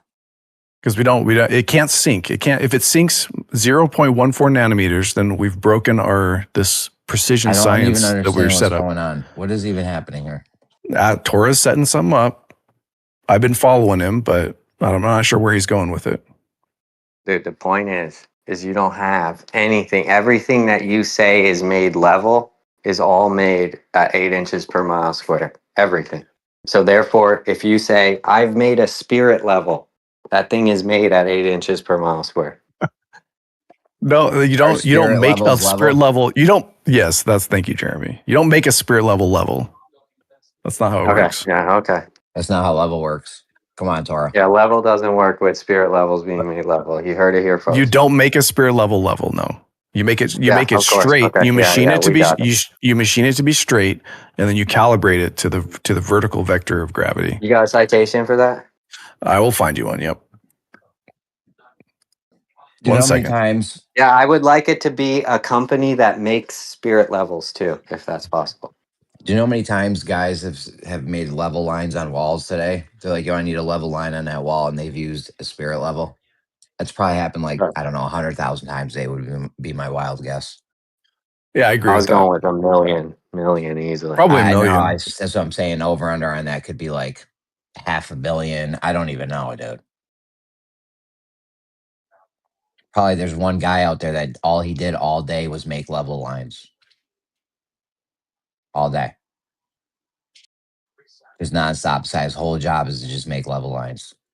He's setting up like racks for a wall or some shit. You know what I'm saying? He just made level lines all day.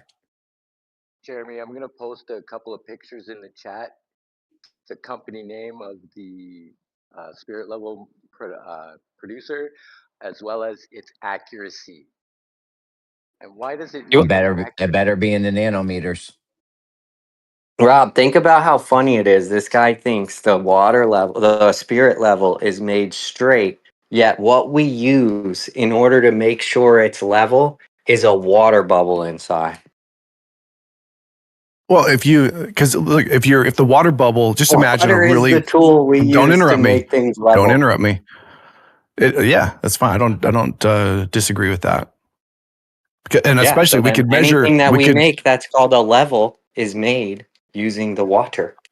Yeah, level by definition conforms to the curved surface of water. Here, I'll post one. This is from level developments. How to calibrate engineers level.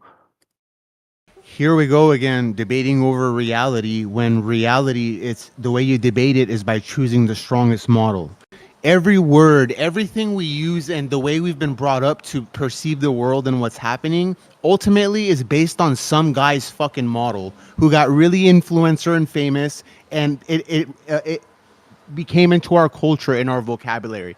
Every concept, literally everything up and down and left and right and light and dark is model based.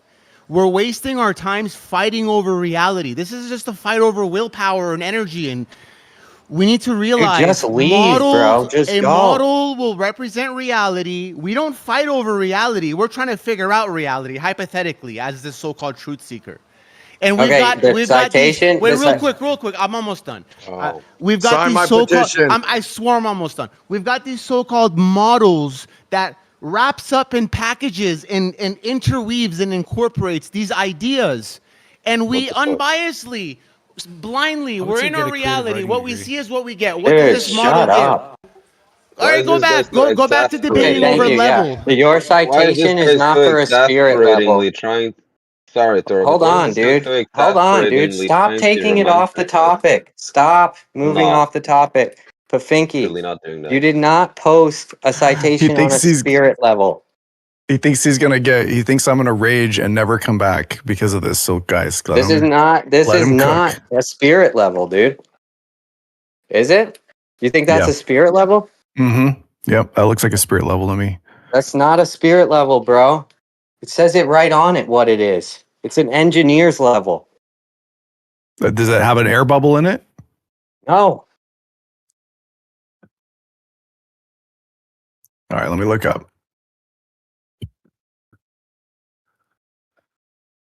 How to calibrate a precision machinist level. Is that a spirit level? Well, I'm watching the video. Why do you think you would have to calibrate a spirit level? This is like the most... Dude, are you serious? How would you... What are you going to start twisting on a spirit level to calibrate? Here we go. I watched a video. Let me post a picture of it so you can see what it looks like. You guys don't even know how to calibrate. Comedy hour, man. You guys don't even know how to calibrate a plumb bob. You're just gonna calibrate a spirit level. You got to start off small. This guy thinks like when there's a left-handed quarterback, they got to get him a left-handed ball. You know? No. So an engineer's level definitely is a spirit level. Yep. This is silly, right? This is crazy. Did you guys hear me? I guess not, huh? Yeah, you didn't. You're disapprove of the conversation. I think we all got that. No, this is literally comedy hour. People thinking that level makes a circle. It's truly entertaining. Okay, well, you don't even I'm glad to provide you the entertainment. What shape does level make for you? You don't even have a shape. It cuts deep. You don't even have a shape. Imagine looking down in your pants and level makes a shape. What a shape is. When does level make a shape, Jeremy? No, I'm saying he at least he has a shape. You don't even have a shape. Right. It's not a spirit level, by the way, Pfinky. Just because on the same website, there's different sections where one says spirit level and one says engineer's level. So. Okay. Well, which one's more precise? I think the engineer's one's probably more precise. I just call them bubble levels. Okay, so they got a bubble. Level, they got a bubble in it. So the engineer's level, then, when we place it onto that, how precise is it? I don't know the engineer, but I did look up spirit level a minute ago. Check it out, 'cause if it's in the 0.5. The spirit level typically is 0.5 millimeters per meter. So why don't you use the bullseye meter? I don't even know what that is. Let's look up engineer level. Engineers. 100 millimeters. I have level actually making a shape. My level makes a pyramid shape. So I think sensitivity, it says 0.0. The highest one is 0.01. Yeah, this is like 5 millimeters per kilometer. So let's plug that in. Let's see what that is over 8 feet. It's a meter. So 0.01 millimeters to meter. And what is that to level or to straight? They're saying it's the different. It's like what's it's flat? a distance. What's flat on a globe? Well, flat. If you're gonna measure flat, it's basically deviation over distance. So if we made a line that deviated from the ground at 8 inches per mile squared, yo, listen to that this. would be flat. That would be a measurement of flat. Yes. So an engineer's level over your 8-foot plot could measure point. Wait, where'd it go? It says constructed with a ground granite base with both flat and prismatic V surfaces. This allows for precision leveling of both flat and cylindrical surfaces. Okay, so that 0.029 millimeters. How'd they make that granite base not conform to the curvature of Earth? Cylinder, Earth confirmed, flat and round. Suck a dick. Nah. Calipers. They do it with No, that's calipers. what they do. Well, if I have a big rock in front of me, Calipers is the answer, Torah. a big granite rock, right? Then I Mhm. could just take a chainsaw and cut that thing flat. No, you'll need 3 granite rocks, 3 surfaces. They'll level each other, but not Is that with, Bull they'll Knight? flatten each other. They'll flatten each other. It's called lapping. There's Bull Knight. I just posted a video how to calibrate an engineer's level, machinist engineer's level, but Hey, wait, what would you say, Bull Knight, on a spirit level? Would you say the spirit level is also made to the it conforms to the curvature of the earth?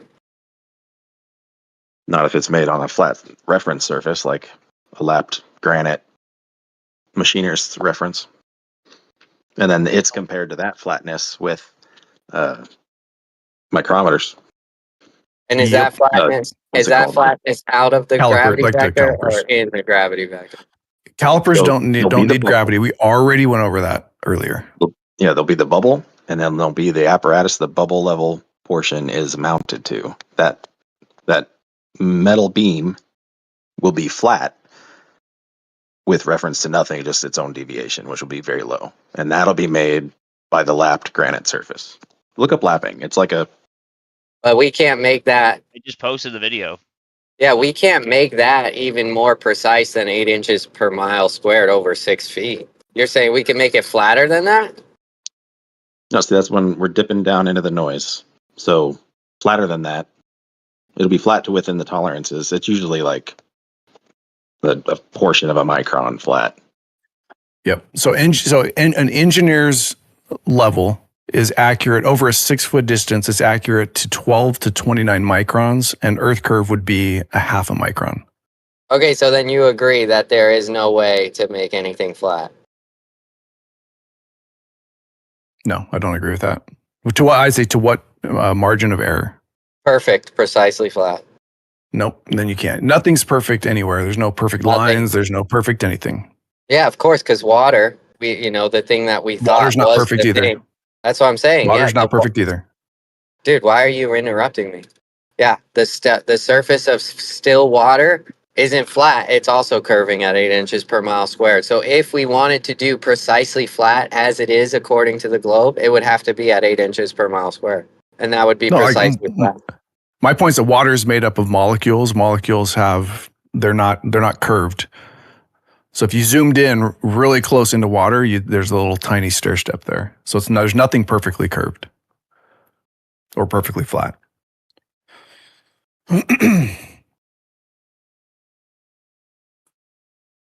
But we already knew that. I thought we already feel like we've talked about that before. Yeah, the surface of water in still water is curving at 8 inches per mile squared. Yeah, everywhere. No, just that we can't have perfect. There's no such thing as a perfect circle, perfect line. I think you were doing that the other day. You were asking can you show me a perfect circle in reality? Does that sound like something you might say? Dude, I'm asking you if still water conforms perfectly to 8 inches per mile squared. To what margin of error? I'm saying, does it just do that? To know, you don't have to measure it. You already know your radius of Earth. It necessarily follows. It has to do that. Doesn't matter if you ask any question in reality, I'm going to ask a margin of error. Hold on. It doesn't matter if you can measure it or not. It's necessarily the case that it would be that, right? If it were, that would only happen at one specific radius from the center of the Earth. I hadn't thought of that before, but it would necessarily only do that. So like the Dead Sea, being very low altitude, would have a different radius and thus a different curvature rate than sea level versus a lake on really high in a mountain. Got you. Yep. So like Lake Tahoe, if that's not at sea level, therefore that lake that still water's not curving at 8 inches per mile squared. And it's not still. There's wind on it. I think SC was posting a bunch. Dude, can you just relax with the freaking nonsense, bro? Dude, you just interrupt in the middle of talking. It's not flat. And you're not even answering it. I am. You're saying, but there's also wind. Okay, thank you. I don't care about the freaking wind, bro. Well, that makes it not still. So. Okay, so you asked perfectly. Dude, so I'm about to give you a killer argument for the globe, and you don't even want to hear it then. So I want to make sure I answer. Hold on. I want to make sure I answer your question properly. So if you're going to ask perfectly, then I'm going to answer. I'm going to give you I'm going to put on my perfect hat, my philosophical perfect hat, and answer it that way. If you give me a margin of error, then I'll answer it, I can ignore wind if you give me a margin of error. You're a fucking retard.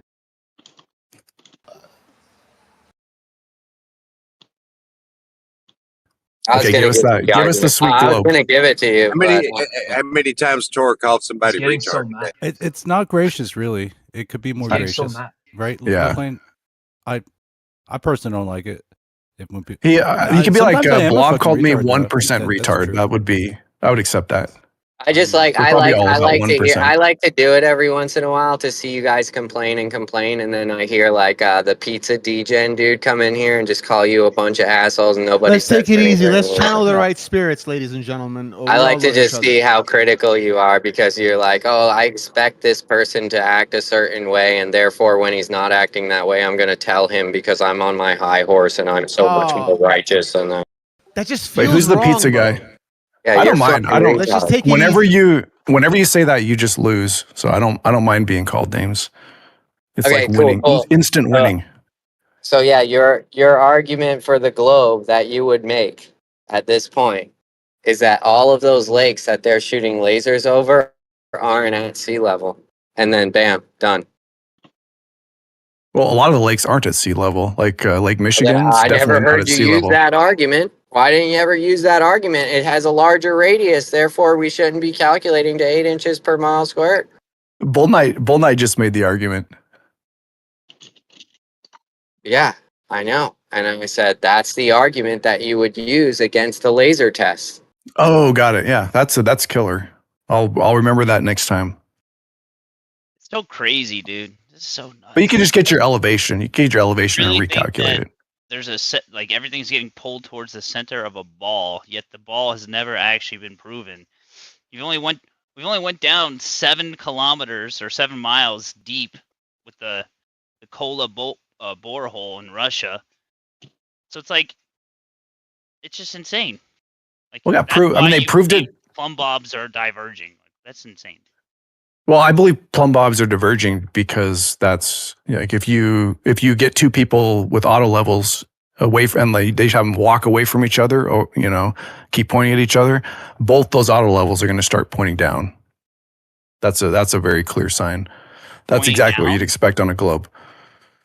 Also, probably the bigger one is just sunset every night. I'd say sunset, ships disappearing bottom first. Sticks, like the sticks and shadows, still works. You just described what concave would do. If the auto levels, if they would point down if they're facing toward each other. No, I think concave would be the opposite. What? They'd point up. Dude, no. What? What are you talking about? Like, okay, if you got two auto levels and you point them right at each other. Okay. Moving farther away from each other, and then and then you keep them pointed at each other. Yeah, that's called concave. If they start pointing up, that's convex. No, like do it with your hands. Move your hands away, move them around a ball. In order to keep them pointed at each other, they have to angle down. I think I have a graphic of it somewhere. Oh, you're saying that they would have to angle down. Correct. Yeah. To stay pointed at each other. In concave Earth, the horizon is below eye level virtually everywhere, minus extreme refractive environments at sea level. So this idea of you're expecting to like point, you're supposed to see something up. It's not like that in concave Earth. I don't know if that's what you guys were claiming. That's what it sounded like, but I just wanted to throw that out there.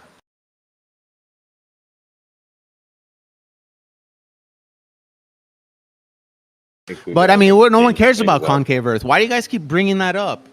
No one cares about concave. In my 4 or 5 years in this community, I don't think anyone spared more than 10 seconds of non-ridiculous time of concave Earth. Stop bringing it up, guys. You don't need concave Earth to prove the Earth's a globe or flat, right? You don't need to mention that. Addressing what Pfinky said, Gabrick, relax. Don't you dare! You keep concave out of your mouth, beast. You keep it out of your damn mouth. Yes, sir. Sir, concave Earth is this model that no one cares about. That's it. It's okay. Yeah, can we change the station everybody okay? from crying to chilling conversation? Yeah, I'd love to hear No, why Gatebreaker left a concave Earth. No one cares about concave Earth. We want to know if the Earth's flat or if it's a globe. You know what we debate about all the time. So let's go back to that. But The you thing would we already be came in to the the curved part of it, right? Being the concave, being part of what like the inside of a ball would be. So you've been kind of in the same place the entire time, stationary and moving, which is in a curved situation. Am I wrong? No, so you've never been to Flatland. Okay, cool. Thanks. Let's move on. does anyone really think he's funny? I'd love to see Gatebreaker tell us why he left the concave Earth. I think it'd be interesting. I thought it was very interesting when Osco told us why he left the flat Earth. So I think it'd be a good topic, Gatebreaker. Why don't you let us know? Cool story, bro. Maybe I might consider it one day. Now back to your convo. The combo's done. But all The right. That's tough. That's tough. So what is it? Is it flat or a globe? No, we also figured that it's a out globe, earlier. right? It's a Excuse globe, me. right? The one with the models, with the science, with the testable and repeatables. We're in Me and Bold Knight. space. We've got Dude, satellites. We've got we already- rockets. We are landing them. We have an atmosphere. We know its pressure gradients. We know the map. We know where the sun is in relation to the sky. We use it to traverse the ground. We use it to fly. Yeah. So that globe model is that the one that is winning over flat Earth right now? I think we actually came to the conclusion, me and Bull Knight, we said it's a false dichotomy. So why are you trying to shove people into a false dichotomy of it's either Superman or the Hulk? It has to be one of those. So if it's you not, gotta allow Gatebreaker to have his little French. no, it's Prince, good. I appreciate it, bro. Oh, so it's a false dichotomy. So if it's not planar and stationary, and it's not convex, spherical, then what else could it be? That's for Torah, since he brought it up. Earth shape. Gatebreaker, are you It could a also be- Spanish No, or that's a for French Torah. prince? Not for Zainab. That's for Torah. I got Hey, you, Gatebreaker, are you a Nope, Spanish or a not for no French tanks. prince? That's for And Torah. how inbred are you? Go ahead, Torah. Yeah. It could be Earth shape. That's the third option. It could be that nobody knows what the shape is, or it could also be convex, but not at the same radius, right? It could have a 1,000,000-mile radius, right? Convex, but not at the same rate. It's still convex, though, right? Is it? Yeah. Well, how What would could you you know? do? Yeah, what could you do to isolate one or the other? Okay, You can do sticks and shadows. So if you like have they a did soccer 2,000 ball, years right? ago. You have a soccer ball, right? You know, soccer balls comes in different sizes for with the a babies. 1,000,000-mile They're really radius. small. They're really small for the babies. You can fit it in your hand. And then they got We the already have junior a size valid and the official size. Those are all convex balls, right? We already have a valid experiment we could do. All We right, could go just to wanted the to make north. sure. Well, I don't know if we consider them balls. I would consider them to be soccer balls shaped. Yeah, so the valid experiment we can do instead of A this soccer ball is actually made out of is to a go whole to the bunch of south or the north. six-sided. Yeah, we could I go think to the I think south or the north SEAC is pole. starting. Yeah, I'm saying we do actually have one experiment we can be doing, which was mentioned earlier. We can go to the south or the north. And the south is actually, maybe it would be easier because they help us keep track of where the axial rotation is by adding up a new like gold-plated signpost on its location each year around New Year's. So they kind of help us locate the location. And then since they put that there, we can even use that as a reference. But yeah, and that's a location you can ski to as well. So I'm pretty sure, unless that's an older location.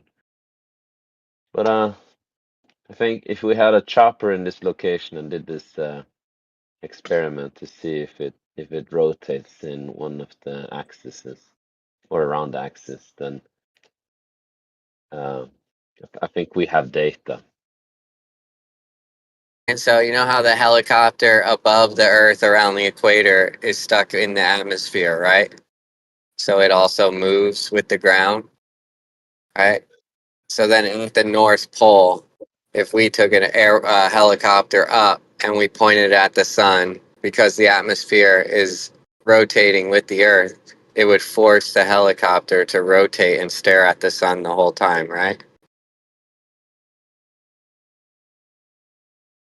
Yeah, we could do that. Both in the south and the north, right? Because in the south you have a 24-hour sun, so you could do it 24-hour.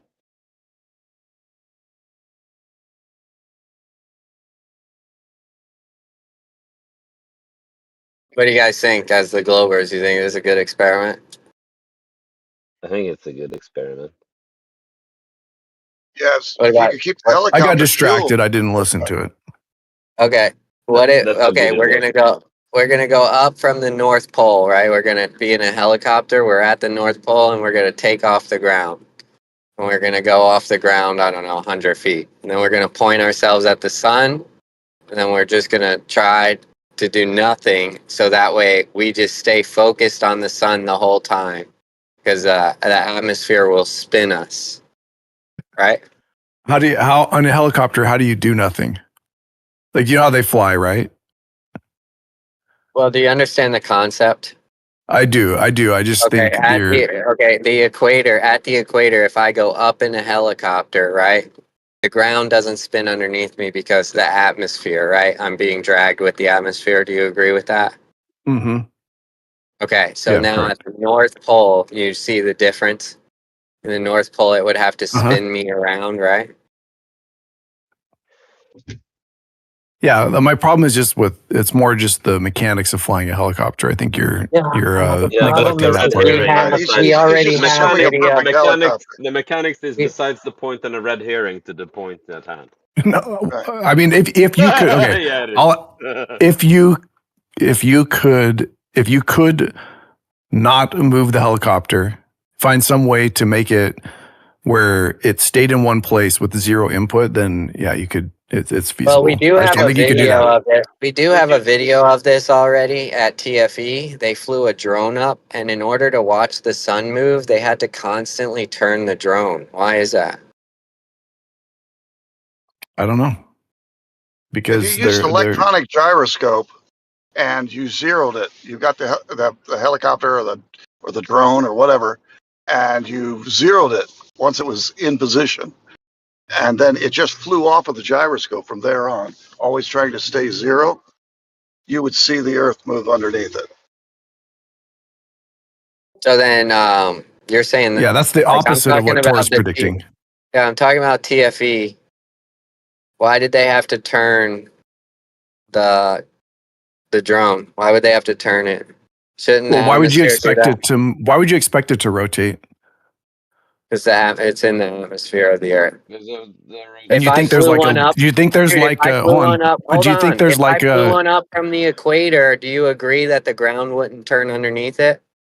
well, the ground's not going to turn because the ground isn't rotating. You're asking it, would the ground move away Thank from you. it I love linearly? the stationary If you Earth. listen carefully, you hear the stress in Pfinky's breath when he breathes the words, when he speaks the words.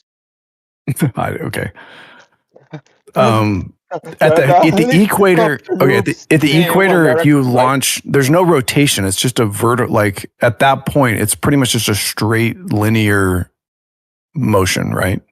But the helicopter is pink and the sky is orange, right?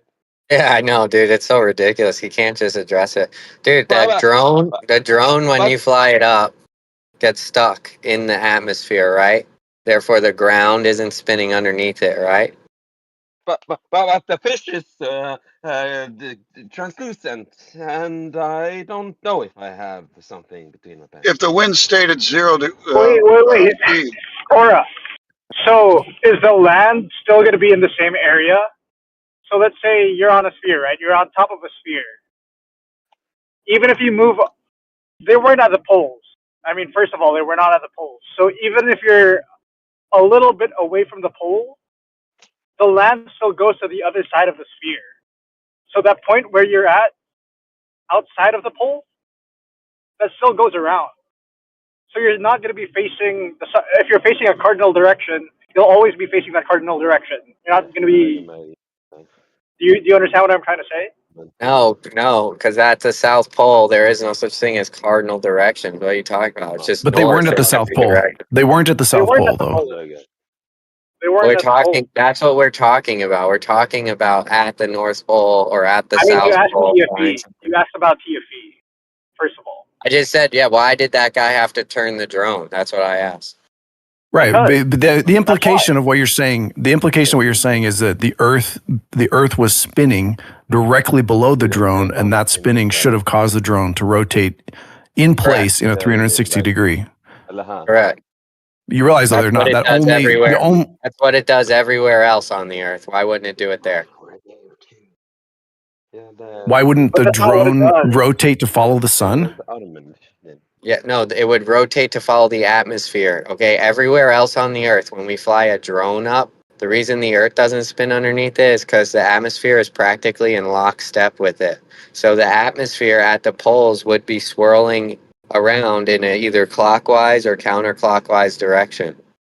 Okay, we'll get to that in a minute. But for TFE, it's the when they sent the drone up, the drone didn't fly off behind them. Dude, it went up with there's them. a whirling vortex on the poles of No, atmosphere. there's a whirling vortex around the whole Earth, It's the dude. whole thing. Yeah, exactly. So there's not that's my question. There's not just a point in the pole. There's not just a point in the pole where it's just spinning. Okay. Okay. Well, then at the equator, then if I fly a drone up, why doesn't the Earth spin underneath it? Oh my gosh. Go ahead, answer it. I'm going to show your kettle logic right now. I'm going to show you answering the same question in two different ways when I take you to a different location. No, I think you just don't understand this one. Dude, you go up from the equator, the land doesn't spin underneath from that drone because it's in the atmosphere, and the atmosphere is practically in lockstep. At the North Pole, also the atmosphere is in lockstep with the Earth. Therefore, all you would. Okay, go ahead. I'm sorry, Torah, but I gotta say that I'm going to choose to rather think that you're not intelligent, just to say that instead of to address your intelligent point, because that's trendy, I think, and it makes me sound cool, and it also makes me save my public image in some way. I believe, at least it did some years ago when this used to be cool amongst the cool kids in school when I was like 15 years old or something. God But damn it. hey, I'll try and use the same strategy here today when I'm 45 or so. Dude, stop. And see if it works. Stop. I liked that. That was good. That was good. I like that one. Yeah, it was you I was addressing. I know. I took it. It's good. So, I picked up what you were putting down. I picked up what you were putting down there. You don't think the atmosphere is in lockstep with the Earth at the poles? I don't know what it does at the poles, but we can definitely measure. Like you can tell if there's wind at the poles. We could go up there and check it out. Oh, a fucking retard. Oh, it looks like I'm winning again. Hey, Torah, they think that you're a godless man when you keep saying that. I know. I like that. I like them to think that. Oh, okay. What was that exactly? The point. Okay, I'll try to address this, or I'll try to engage it. What you're saying is, if the atmosphere is in lockstep, then at the North and South Pole there should be a spinning vortex of air that would carry anything that, like a helicopter that goes up with it. It would carry it in a circle at the rotation at 15 degrees per hour, right? Yeah, I don't know about the whole vortex of air thing. I think it's just explained on the globe model that the atmosphere is in lockstep with the globe. That's it.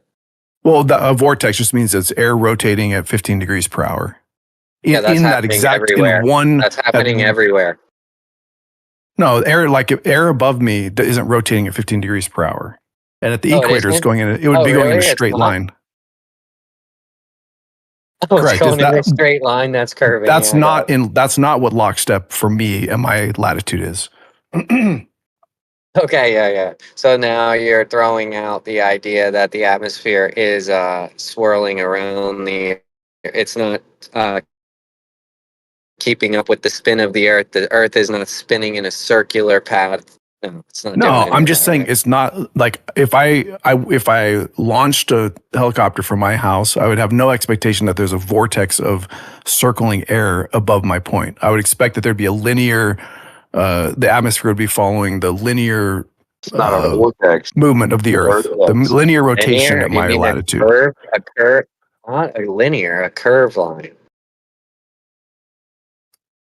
It would be a curved line. Where would it Do go? you Where should remember? it Do you go? need me to talk? Do you Well, need I me mean, to with remind you that Coriolis, level? Okay, if you're going to stay a certain elevation above the Earth, do you agree that you have to follow 8 inches per mile squared, maybe even less because you're up a little higher? Yeah. Oh, is that a straight line or a curved one? Yeah, when I say linear, I'm not talking about Well, like you're a yes, fucking I agree, it's retard. curved. I agree. That's me winning again. I'm talking about just following, like if you're to draw a circle, it would be like you'd just be going in a circle, right? At my latitude. You'd And just follow be that all going the way in a around. straight line, yeah. If you just followed a circle, you'd be going to a straight line. Yeah, it makes so much sense. Oh, okay. But that's different. So at any point along that path, there's a vector, and that vector is going like it's a linear vector. If you're at the pole, it's different, right? The equator is a better Is it? example because the In reality? equator is a Is it different in reality? Is it? Oh, well, is it? Or I'm is it trying to nothing the moving? funny thing is I'm trying to engage with this proof that you have, and now I don't know why you're crashing out. Yeah, you haven't. Yeah, you're all over the place. You won't actually engage with it. I laid it out, bro. Just go Who ahead wants and to engage with the I'm person really of his engage with it. I caliber? don't know why you're adding all the fluff. No, I'm Dude, trying to I'm only engage. being like this because the dude won't engage with the point. He just keeps on dancing around and he's like, I'm my latitude. I go in a straight line and it's a The circle. point is, you're Well- very unsavory, and it's like, staining our souls to have to converse with you. Oh, is that wrong? And you're getting angry. Hey, just quit It your was supposed to be the job. case that when you do this to me, I'm the one that quit and then I never come back. You don't got. And you're You the one don't that's got to getting show angry. I for the don't get it. globe. All right. You don't have to work for the. You guys are agency that you work snowflakes, for. bro. You can quit your job being a Fed. All right. You don't have to be here. Yeah, dude, if you're so sad and so mad about engaging with me, like it's very easy. You could go on deafen, you could leave the room, you could do all kinds of stuff. Yeah, I got lots of options. So at the equator, Yeah. You the still haven't movement. engaged with the point though, Obviously right? you The don't. helicopter going up from the north. You haven't engaged with it yet, right? Okay, let's talk about the You equator have so first, then many we'll go to the north. options, but you continue to act like a retard only. That's Isn't that me weird? winning again. At the equator, No, it you're would be not winning. it would be a great You've circle. never won a debate ever. I don't think I have. I think you're right about that. I think I've lost all of them. Well, can I ask you how you're going to represent the air and what it does with the ball? How are you going to do that? I'm going to do a ball your magic. that's above the other ball. What's it do? What's It it do? moves, Which way and how? swirls. It's Show us. What's that mean? Can't just be in your imagination, right? well, I can show you. Let's see. Let's pull up. Yeah, you're never gonna address the point. That's why I was being a jerk. And how do you place a ball vertical on a horizontal ball? Because that is what you have with a helicopter. It's a vertical and a horizontal plane working together. It's like a bigger ball that's on the outside. It's like a celestial sphere, but it's a wind sphere that's in between those two. But it's not locked. Yo, Claw, when did you get so self-righteous, bro? What did you say? What did you say? A sphere of a. He said a wind sphere. He's always winning. No wind. How are you comfortable just making shit up on the spot, Pfinky? Sounds like a dope clone. Wins. All he's been doing the whole time, dude. This whole time. He did it with the No, I'm spirit gonna level. find it. He's just making up stuff and he thinks it's cool. I'm not. I'm gonna find the wind. We have actual wind currents. Current Okay, map. okay. Is the atmosphere in lockstep with the Earth? About. It's not always. No, there's wind currents. There's all sorts of stuff. Is it about in like if I were to fly a helicopter above the Earth, should the Earth spin underneath that helicopter? But isn't the wind in lockstep with Hold on a second. No. So he's No, I saying already that said it's not in although perfect the lockstep. atmosphere, so although it is in lockstep, it's not in perfect lockstep. There's elastic What? collision. Oh, so the Earth would spin under the helicopter. What the heck? I You mean, guys if there going was back? wind, yeah, if the wind, if there was wind, a current blowing at the time, Say yes, there's it no would wind. definitely Say do there's that. no wind. Say it's a Then it's perfect moving in. day, no Then it's wind. moving in lockstep. Then you Okay, know it's say moving in now lockstep. we take the helicopter mental off the state is not equator and we better put than it my in the body North right now. Pole. What do we expect the helicopter to do in the North Is there Pole? wind? Are you feeling wind? If No, you're not it's the feeling wind, I same, wouldn't dude. expect it to Holy blow crap! anywhere. It's the same exact scenario that we were just in. Now I want you to apply all that logic to the North Pole. What would the Okay, helicopter do? it would go straight up. It wouldn't even spin around. No, it wouldn't spin around. All right. Helicopter. And I'll answer the same way I answered on the equator because I said if there was a wind blowing, then the helicopter would go that direction. So if there was a vortex of wind at the North Pole, then the helicopter would follow that vortex of wind. Okay, Would so it or would. So not? what wind? What are you talking about? The Earth is the atmosphere attached to the Earth in such a way that it's spinning like at the North Pole in a counter or clockwise direction. I don't know which one it is. To But be honest, I don't know. I don't know. you don't think the There you go. atmosphere is turning? At least you said to be honest. Finally. Okay. Okay. At least he's honest. That point. Sorry. I am. I mean, you guys. Everybody Wind. agrees there's wind currents. We agree what the wind currents are, We're right? talking Where about they the are, which atmosphere, direction bro. they go. I Yeah, mean, wind okay, currents are so the it atmosphere. still wouldn't face the sun. If you were standing at the pole facing the sun, you'd still be spinning. You'd still have your back turned away from the sun at one point. If that's your only contention, then that's it. Obviously, I have not another the only Yes, contention. brother. contention. And the sun isn't Yeah, moving, or the Earth's not moving. No, but the sphere is still rotated. You're still spinning. No, the sun is This is moving. more You didn't move. comedic than the best No, the sun's movie. not moving. What makes those Relative to the crazy Earth, currents we're up high? spinning. We're spinning. That's yeah. why they have to turn every time. Guys, Don't you gloss guys should over be the. the new method actors for a comedy because I mean this beats everything. Wait, don't gloss over the conservation of momentum law either, because if you're talking about the atmosphere staying in lockstep with the rotation of the Earth at the ground level, and you were to go up an elevation above that, then you're going to create a larger radius. And in order to stay in lockstep with the ground speed, you would have to actually accelerate faster than the ground speed. Good point. Yep. Yeah, Pay maybe attention. Weird. that would create You guys like don't have to. I don't know. Maybe No, that would create currents, strong air currents at certain points on Earth. No, listen. So you guys don't even have to go to the actual poles of the Earth to do this. Get a ball, put a stick on top of the ball, put something with a face on the stick, have a point source of light where the sun would be relative to the Earth in the globe model, and just spin the ball. The face isn't going to be facing the sun the entire time. Okay? Understand now? Easy. Listen to how fake his laugh compared to my real laughter earlier. You got a reference for reality right there. If you know, and then you also have a reference for fakery. And then between the fakery and the reality of a genuine laughter, Dude, we can argue the establish point. a Don't lot do of meta. things. Let the man cook. Let the man cook. Oh man, this Dude. like what is that, bro? Oh man, this To be guy fair, is so If afraid. you were wrong, you attack the person, of course. To be What's fair, going the on point with is this not guy? Like about he the didn't even hear. ground. It's about the air. This guy's so deluded that he thought I Danek was likes attacking to him attack just the now. person. But this person too is deluded. Thinks also I attacked the person. What's going on? You don't have to go meta though. All right. Go be Anyway, with your dying man, Xanax.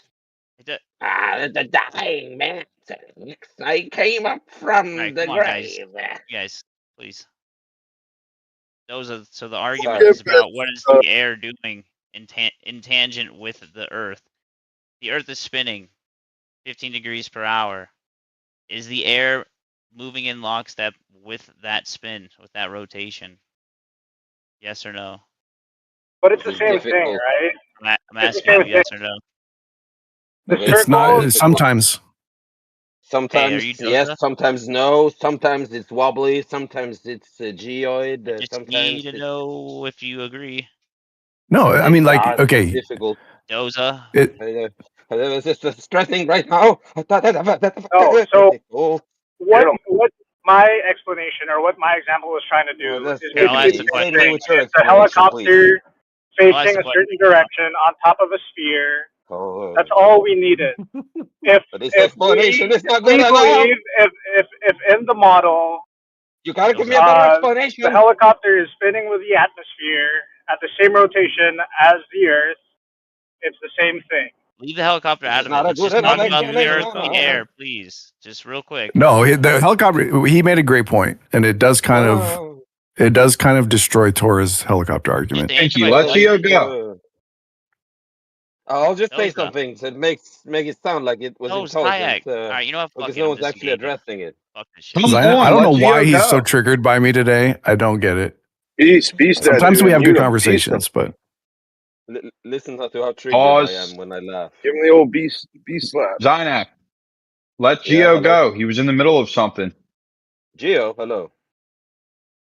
I'm not Geo, but thanks. Appreciate you. Yeah, Doza, I just want to know if the Earth is rotating 15 degrees per hour, that the air is also moving along with Earth in lockstep. And we can talk about the other variables afterwards, but I just want to know if that's what you believe. Yes. So the atmosphere moves with the Earth. Yes. Okay, so for example, if you're on the equator at 1,000 miles per hour, etc., the Earth is spinning. You're also spinning at that same speed. So if I were to take a helicopter or a drone and get off the ground, you would say what the inertial reference frame would be the Earth at that point, and then eventually the air would not move in lockstep, right? Because there's air currents and stuff like that. What's rotational speed at the poles? Zero. Isn't it 0? So same thing with the atmosphere. So how do you have air? So would there be air currents at the poles? Atmosphere is not air currents, though. That's the thing. That's what you guys are confused What with. do you mean it's not air currents? What are you talking about? Is there warmer and colder air kind of like, interacting with each other? Like making jet big gusty streams. winds? Yeah. At most means air, guys. I mean, jet Like streams. it's just totally. Yes, it's simple. It's simple. Like in an idealized globe, right? The air is in lockstep. Like there's no sun. There's no bird. Nothing's moving it. Now you go to the North Pole, right? Like you step out of reality and you go to the North Pole where there's no birds and no sun or anything. Is the air moving? Is the atmosphere moving with the non-moving? There's zero motion at the poles, so the air ideally is not in motion there. Exactly. That's the point I'm trying to establish. So at the poles, So if it's moving in lockstep, if the Atmos is moving in lockstep with Earth, then you would expect that the poles to have 0 wind. yeah, that's true everywhere, Not though. necessarily. Not necessarily. I mean, wind can also be based on pressure in the air. So air is Oi, oi, not oi, moving in oi, oi. lockstep with the Earth's rotation. Then you can't have It one or Oi, the is. oi, other. oi, oi. It is. Not all. It, There's wind. There's wind every day. Every day in places there's wind. Oi, Yes. oi, oi, oi. I so think it's the Can you give me not. a question's sense? ill-formed. The So it's question's not ill-formed. moving in lockstep with the Earth. Then No, but not perfectly. No. okay. So then it's a no to my first question. It's an You're ill-formed gonna make it question. so. Why don't you make that up? Like this sounds good, right? It sounds about good, right? Like so, because we know that the Earth's sphere and the atmosphere moves with the rotation of the Earth. Ideally, there's no rotation at the poles, which causes an offset, which is the whole reason that we have wind. Yeah, that's that weird Imagine effect. beginning the scientific experiment Hey, no, with because we know the Earth is a sphere, then this, and then you do the experiment, and That's crazy, dude. then you just Well, no, you can you're make a just crazy. prediction. You can make a prediction and Because it say is. You guys No have way. if it's God, contradictory flat beliefs. and stationary, then we should expect this or whatever. You guys Yeah, have but you're saying contradictory beliefs because that I don't this, know what to address then because you this, guys don't and then you agree. get to fail. The problem isn't if you say into the highway. Yeah, but when you got so I can't winds really coming do in from the north and from the south, and the winds from the east and the west are coming from all directions, that's more looking like a tunnel. Yeah, there's literally no solid proof that the air is moving in lockstep with the Earth's rotation. It's literally just assumed. Well, ideally it is, right? And then we know because we put pressurized tanks of air on a scale, and when we add air, it increases increases the weight down on the scale. So we know that that the air is drawn down by gravity, which conserves the momentum. Is what, therefore, at the poles where there's no rotation, Should be zero wind. the air. Well, No the speed. conservation of momentum is what's allowing us to have these wind currents so steadily and predictable on our globe Earth. So is this knowledge? What do you guys have think actual produces wind knowledge currents? from the world, or is We don't it need you made anymore, in? Pinkies and Doza. Is this knowledge not derived from a mathematical model that gives you these readouts? You know, you put it together using your numbers, put 1 and 1, 1 plus 1 equals 2, etc. You know, and then you get to these. Not Wind is a something you've real. actually Listen, wind is a measured or real. Wind established is in a the real world, effect. I right? don't know about the 1+1, but it's a real Yeah, effect. yeah, yeah. And so is the Yeah. atom that you say Yeah. exists and then I mute can't this guy. Mute actually him. depict because it moves too fast for that which Yeah, wind detects is a it. real So effect. apparently it I must hear be you, man. real, right? It's a real thing, and like it's in motion. Like air is in motion, and something that's in motion is caused by something that's actualizing that motion. And that's how we know that the Earth's spin is causing the wind, right? Like the Coriolis effect, where storms turn in one direction and north and south of the equator. We know this Stop because saying of the oof, conservation of Kayak, momentum. stop. We know this Sorry. So is when the you're in a room, conservation in your, of momentum that is restored and kept in place by gravity. We know it. so No, yeah, it's the just a wind so better you can't is zero, gravity's a better capture explanation the than the wind in alternative. a vessel. So you can't if capture the the wind in a container or a vessel, is what you're saying? if the wind is zero, Can't that means it's study in the lockstep phenomena. with the Earth. There you go, grenade. Finally, okay. You If can it's have local if it's zero, it's in whirlwinds. lockstep with the Earth, right? So you I would just agree saw it that today, actually. it would, dude. Sayak, could you please stop doing your color commentary over everybody else? It's really annoying, dude. Please. I'm not really Thank you. doing that. I'm part of the conversation, but if you narrate it like that, it do certainly sound annoying. I would say no. I would say that you've been forcing yourself into the conversation for the last hour, and people have been tolerating it. Yeah. It's next up talking about yourself and Okay. Hey, your fuck mind. off! You don't know me. You don't know Don't me, let me and you don't know my style. I totally do. You wouldn't want me to. You thought You wouldn't want to meet me outside. Guys, get back to the conversation. Trying to. You thought you were a Buddhist monk and you tried to walk. I'm just gonna mute him. Get back to the Yeah, conversation. just mute- We're muted here. him. Shut up. All right. Thank you. All right. So grenade. So you said if the wind is zero, then that means it's moving in lockstep with the Earth's rotation. Is that what you said, right? At that particular location, yes. Yeah.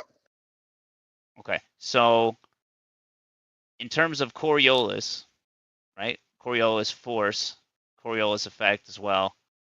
If you have counter rotations at the equator, south of the equator and north of the equator, in terms of like the air currents, and that's basically, I don't think it's mutually exclusive to it being Earth rotation, specifically because of temperature differentials and which cause pressure differentials. Right. You would agree that there's not an actual. I could concede that initially when you first look at it, you wouldn't know whether it was an Earth rotating or whether it was temperature. But the thing about the temperature is the temperature across the planet, you could go and see those temperatures on a large scale. You can go to have people measuring the temperature all over the place, and then correlate that to the wind, and see that maybe they're not in sync with each other, but they're more in sync with the Earth having a Coriolis where it's rotating and it's causing that rotation. Not necessarily because of the different pockets of I guess you would say like ecosystems. Like I'm in Vegas right now. I'm in a desert, but literally not too far away and almost in the same latitude. You got like Arizona and then Colorado. Right. Different environments. I get that. But I think over time, if you were to take lots of measurements, you would see that that wouldn't be in sync with the temperature differences. It'd be more in sync with the rotation of a sphere inside of an atmosphere. Okay, so I mean, if that's the case, if there is a rotation, then anything that is not in the inertial reference frame would therefore have to be affected by the atmos if it's not in lockstep with Earth's rotation, right? I'm not going to get into the whole reference frame thing because most people don't understand the difference between inertial and non-inertial. But Still and not still. every place is a reference frame. Period. Okay. Vesicles, how would you explain the air traveling in different directions in the hemisphere? Pressure differentials. Yeah, but why would that make air go east on one hemisphere and west in the other? Dude, if you have pressure differential, for example, if I have a tank of air, right, like, or a tank of gas, and then I heat up the tank, you're going to have different gradients inside of it. Why would these circular patterns continue for centuries? Why wouldn't they be disrupted The sun on moves in a circuit. based off of The sun and the moon are moving in a circuit around the Earth. Yeah, but it's doing the same thing every day. So it's basically kind of, you would see a 24-hour kind of circuit, but these circuits aren't running at a 24 hours. They're out of sync with that. Well, but you go look at them. They're not in sync with 24 hours. Yeah, and where are the pressure differentials that would explain the east to west discrepancy in the hemispheres? What do you mean east to west? Well, one hemisphere air blows one direction, the other hemisphere air blows the other direction, by and large. You mean south and And north? you said it could happen because of pressure differentials, and I'm saying have we observed a pressure differential that would explain that discrepancy? You have jet streams that go in all directions, not just east and west, though. That is the wind. Okay, so it's not. It's not mutually The exclusive jet to streams Earth rotation. in the northern hemisphere tend to go one way, and jet streams in the southern hemisphere tend to behave, Well, differently. There's a difference between that's what east creates and the west and Coriolis effect. clockwise. There's a difference between east and west and clockwise and counterclockwise. Are we all? What are we calling east? Like clockwise? I think jet streams only go in one direction. I mean, we all know east and west makes sense. We all know what it is. Yeah, if the sun But what I'm pushing on Beasticles is you said, well, be in temperature differentials will explain the wind patterns. And I'm saying I think they might explain a bit of it, but they don't explain why things always go different directions in the hemispheres. You don't know where And east is, why would the jet for the stream go record. towards the sun?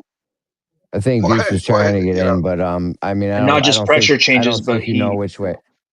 Temperature. All right, guys, let's all go one at a time. Yeah, I'm trying to get in, Jeremy. I'm trying to finish my point and explain my point. But yeah, you have the sun and the moon. Okay. Now in the globe paradigm, the moon affects the tides, right? Correct. Therefore, also affecting the weather. Correct. Correct. Okay. So then you have the sun. That should also affect the tides and the weather, especially because it has a bigger gravity well, if you will. Right, Pfinky? Yeah, but I'm asking in your model. I'm not asking you to explain the globe model. I'm just saying you're the flat model. You agree with me so far, so I can make my point.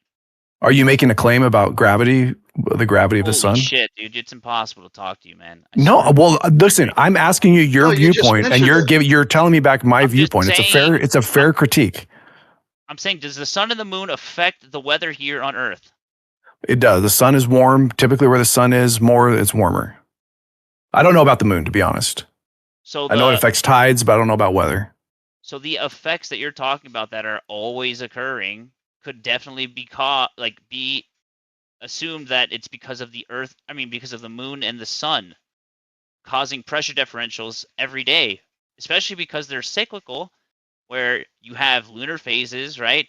You have, where the sun is going to be at a certain time of the year every year, and it's the same thing over and over and over. I mean, if the winds switch, like half the year the sun is more prominent in the southern half, it's more prominent in the northern versus southern, but we don't see the wind directions generally switch. They stay the same regardless of whether the sun is over them more or not. Same with the moon.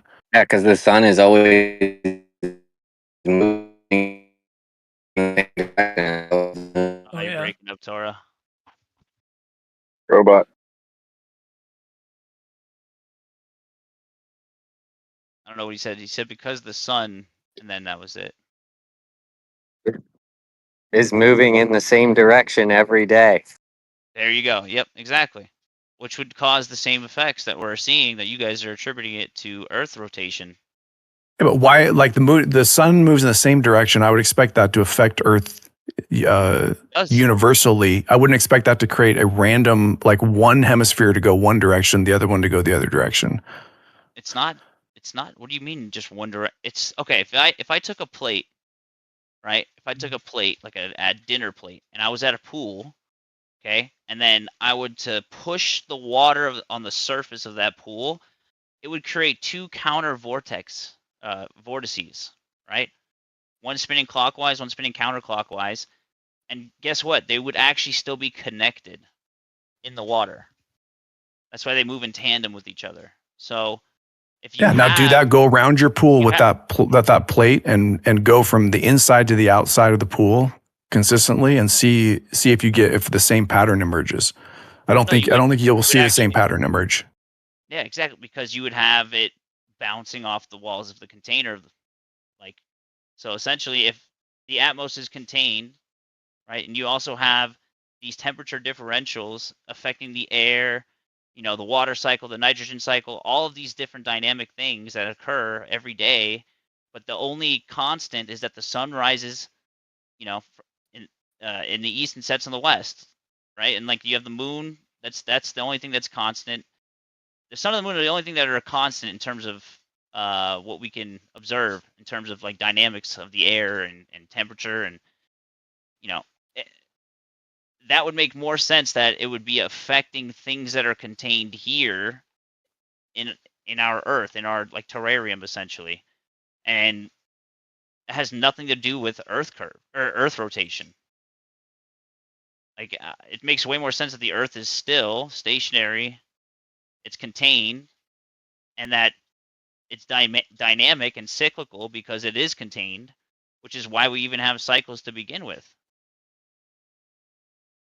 Well, it'd be an interesting experiment. Create like a contained dome with air in it, and then you get sort of a warm ball, rotate it around the top of it, and see if you can create counter rotating currents. I think what you're doing is you're saying, like, we observe wind, and we observe the sun moving, and therefore the only thing we observe moving must be causing the wind. But there's no model. There's no pressure. You haven't like tied it to any actual position of the sun. It's just like kind of like connecting two things that seem related. Relativity said it would be the same. But what I'm saying Relativity is said it would be the same. Okay. Hold on. There's nothing that leads me to believe that the air is moving in lockstep with the Earth. That's what I'm trying to tell you. Like, there's literally, that's just thrown out there because it's to explain why we don't see any Coriolis for things that are outside of the inertial reference frame, which is the ground. It's an excuse because they can't tell whether they can prove anything physically or not. It's always an excuse instead of the physical attribute that should happen. So if the ball's spinning and you get away, you should see it spinning. No, it'd have to be because otherwise you'd get knocked over with 1,000 miles an hour winds right? It'd be a fucking nightmare. Yeah, and Demak, to your point, I would say the same's true of flat Earth, right? You don't have any better. You have a worse explanation for why we see jet streams and air currents. Like on a flat stationary plane, I don't think we should see those things at all. Stationary planes don't make crazy wind happen. A spinning ball going through space faster than the speed of light? You're saying it's acting like a flat stationary plane that's not making the wind go crazy except for temperature differential? What are you talking about? You can't compare the two, bro. Yeah, but if you look at the tectonic plate movement of our world, you have the east hemisphere having a clockwise turning and the west hemisphere having a anti-clockwise turning. But the Antarctica plate is totally separated from that. But when you put all the jet streams and all the winds above those plates movements, they compare. There's no diagram of any of that. There's no diagram of which way the wind's going, this way in this area in this longitude versus that, and then this direction, and then this direction, and then the high speed whatever, and all this, the Coriolis and all that. There's no diagram color coordinated and how all the wind works. A Glober couldn't even possibly steel man that ignorance. I mean, there are. You might Crystal, are you disagree with them, defending but as there well? are. Yeah, it's like depends on the season. You go one way, and the other season they go another way.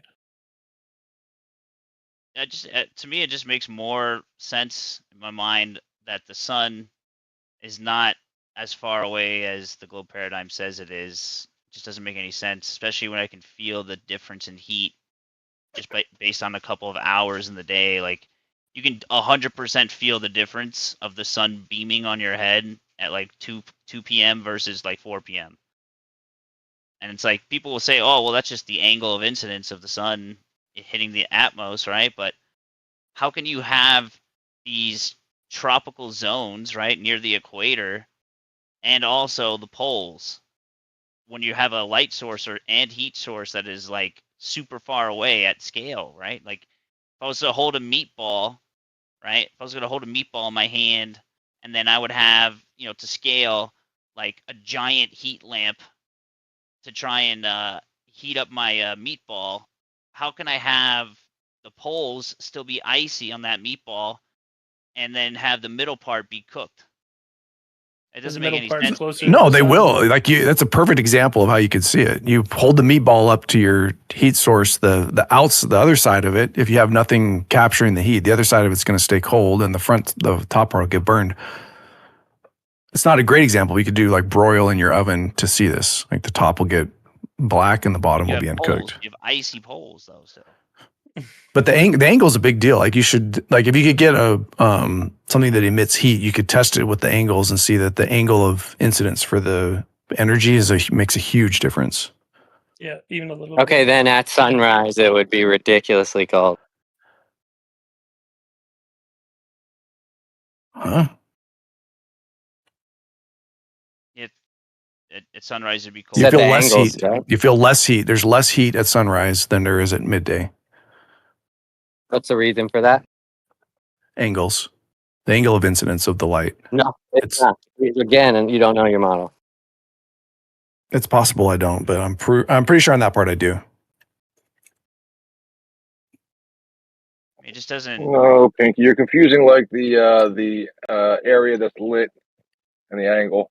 You're confusing the big surface area when accounting for seasons. Yeah, I mean, it just makes so much more sense that the heat source that is heating my face at 12, right, is moving across the sky and going away from me, and now I'm colder. That's it. And the angle that you're talking about makes more sense from the ground to the sun, which is why you have the tropics at the equator, because that's where the sun is.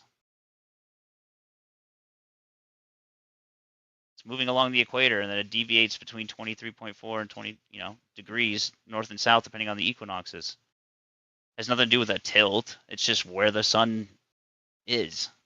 I mean, it's just angle. Like as the angle of sunrise is the same as the angle of tilt. It's just the difference is like the way Earth is positioned. One hemisphere is going to get more of that than the other one, so it's going to be hotter.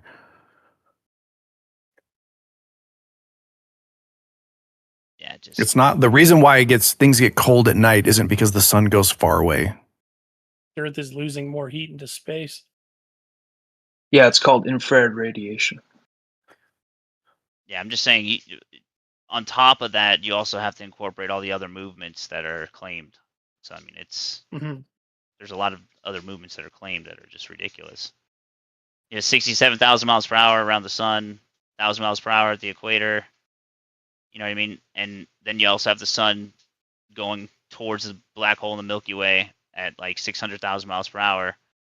And we have no containment in terms of like the separation between space and Earth in terms of atmos, right? Breathable air versus the vacuousness of space. Not a perfect vacuum, I get it, blah, blah, blah.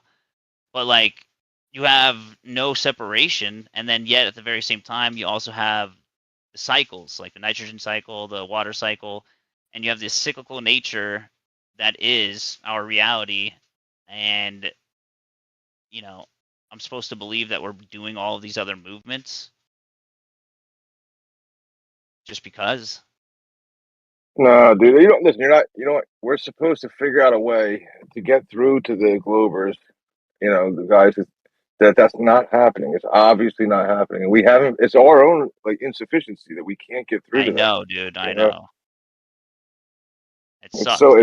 It does suck. It's so obvious. Like, how do you? It's like, how do you know your hands exist? It's so obvious, but just can't convince them.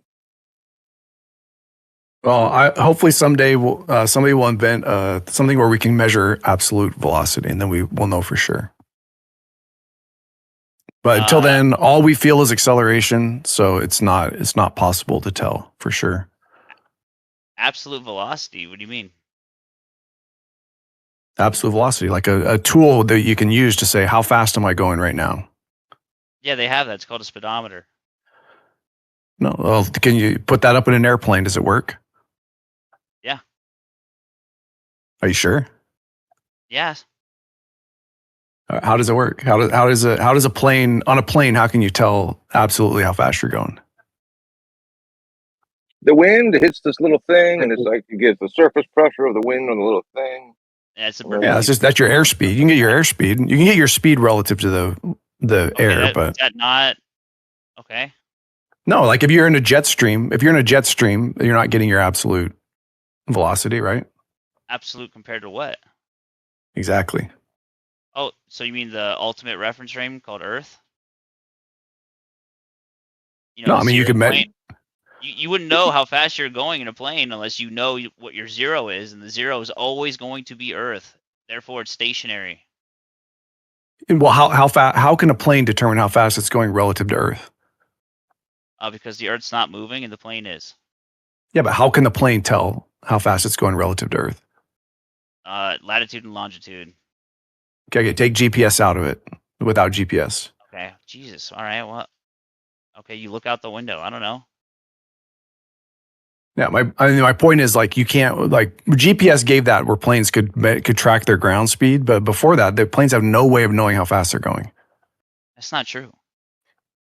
And even relative to ground speed, the plane it's above Earth.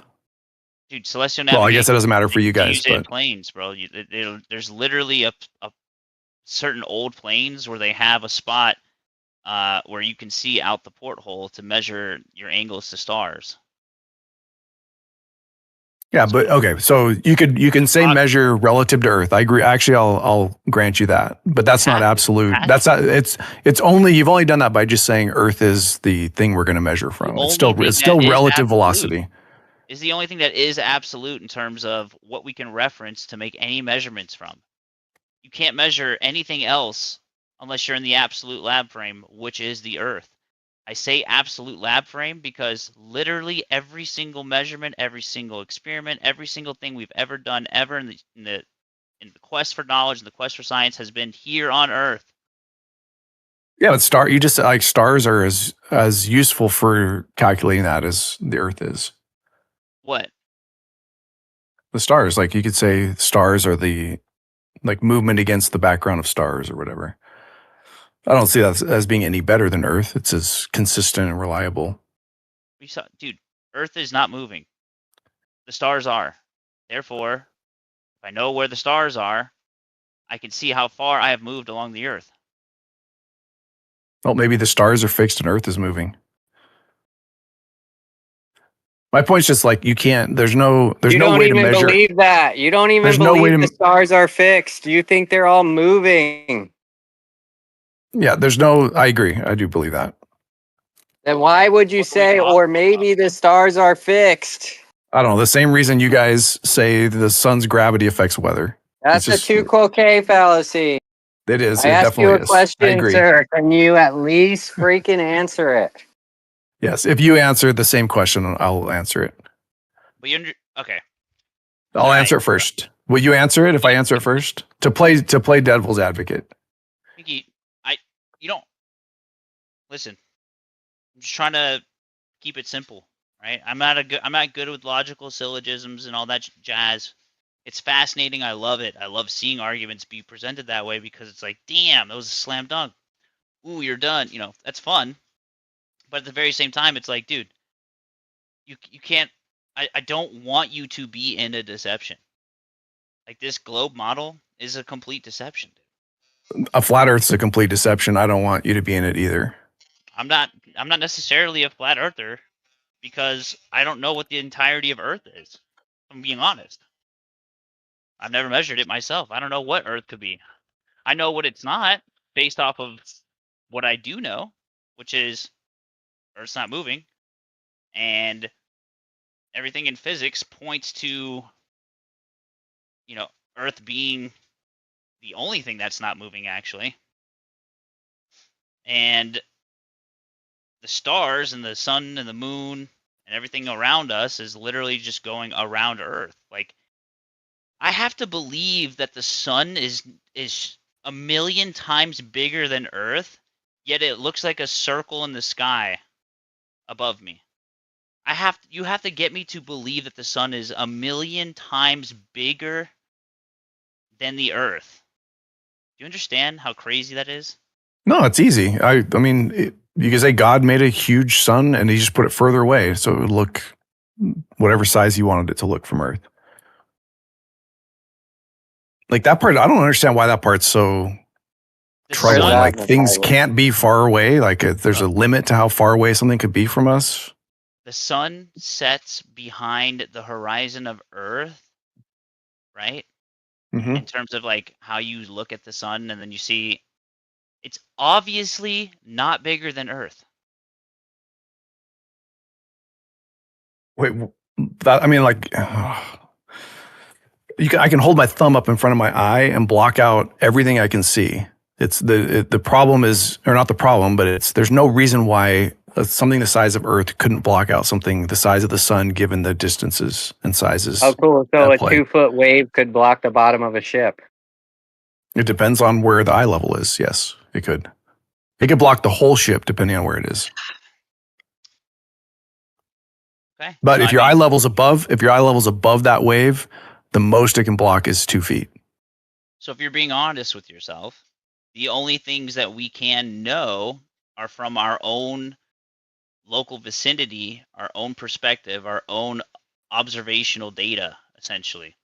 Every experiment ever conducted with the scientific method, a real scientific experiment, you need a local observer. Like, you can't just be like, oh, well, we did an experiment where we assumed, you know, that this spectroscopy shows that this hydrogen and this gravitational lensing and this all this other nonsense that is just not, it's just literally assumptions. We have no idea what's out there. We're literally just assuming it.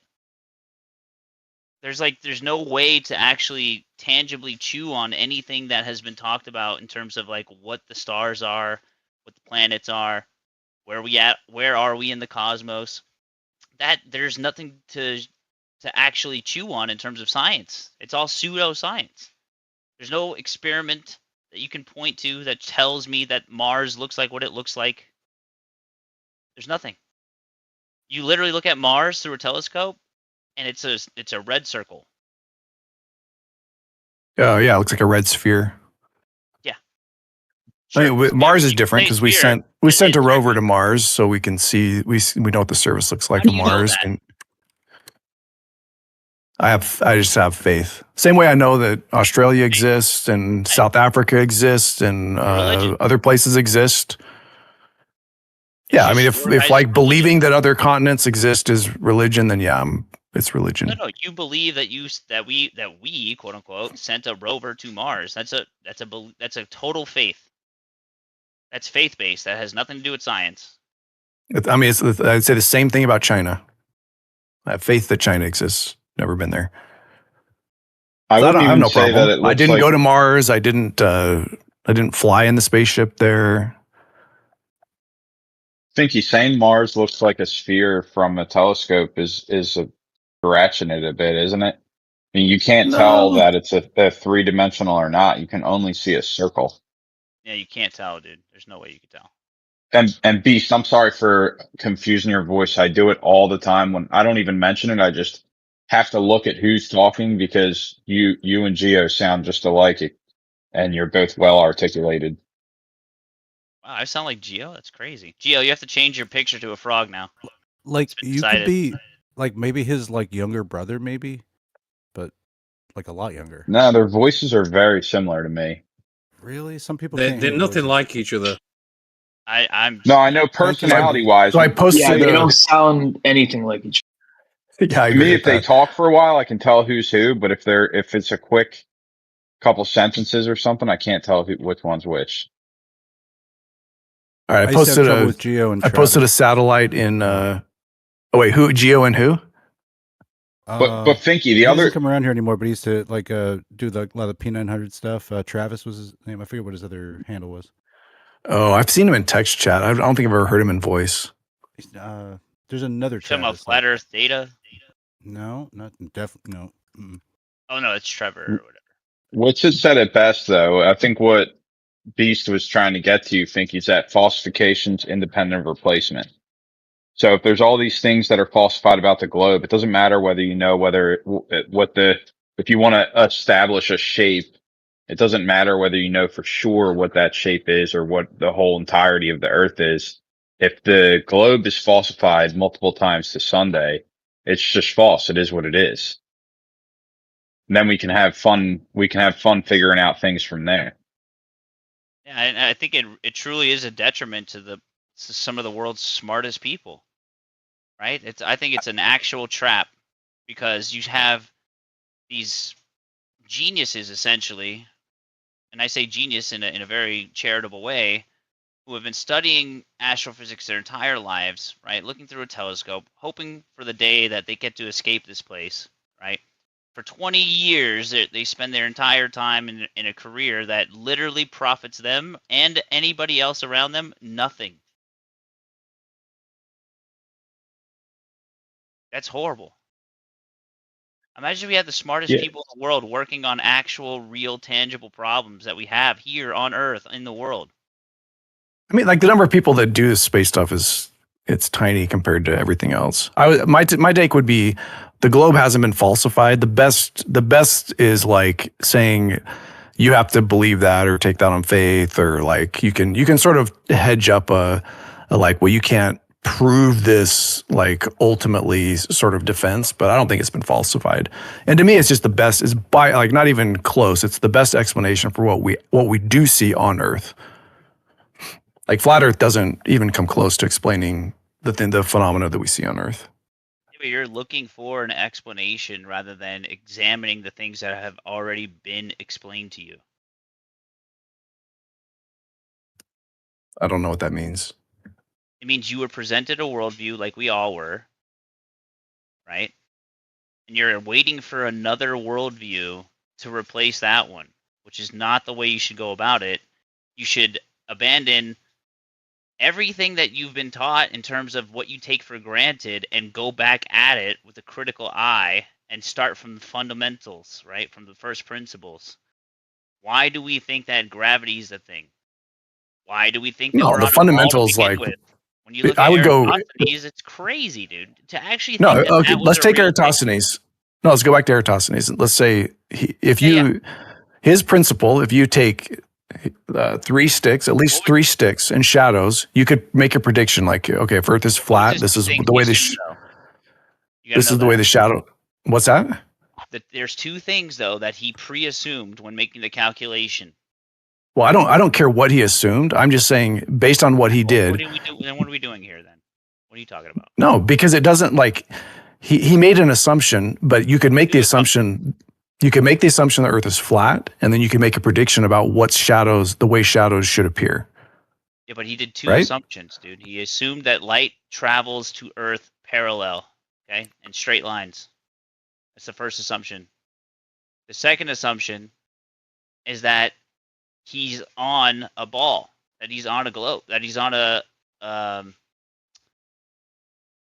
ball. Yeah, exactly. That's right. So you could so you could easily prove, you could do the stick experiment and show you could demonstrate that is not the case Because if sun was local and they weren't parallel rays, and or if Earth was flat, there would be a different predicted outcome of the sticks and shadows experiment. And we could define it exactly. No, you're all over the place. Hold on, check it out, dude. All right. No, I'm not all over the place. Look at the Eratosthenes. Remember I said stop going to a flat Earth. If it was flat, I said let's examine what's been explained to us already, okay? If you look at the historicity of Eratosthenes, and at that time, okay, what did he do? He basically was at a well in one area. I think it was Alexandria or something like that. And he had somehow he knew he had an assistant or somebody. They called him Barates or Bamates or some shit like that. And then walked 500 stadia to Syene, right?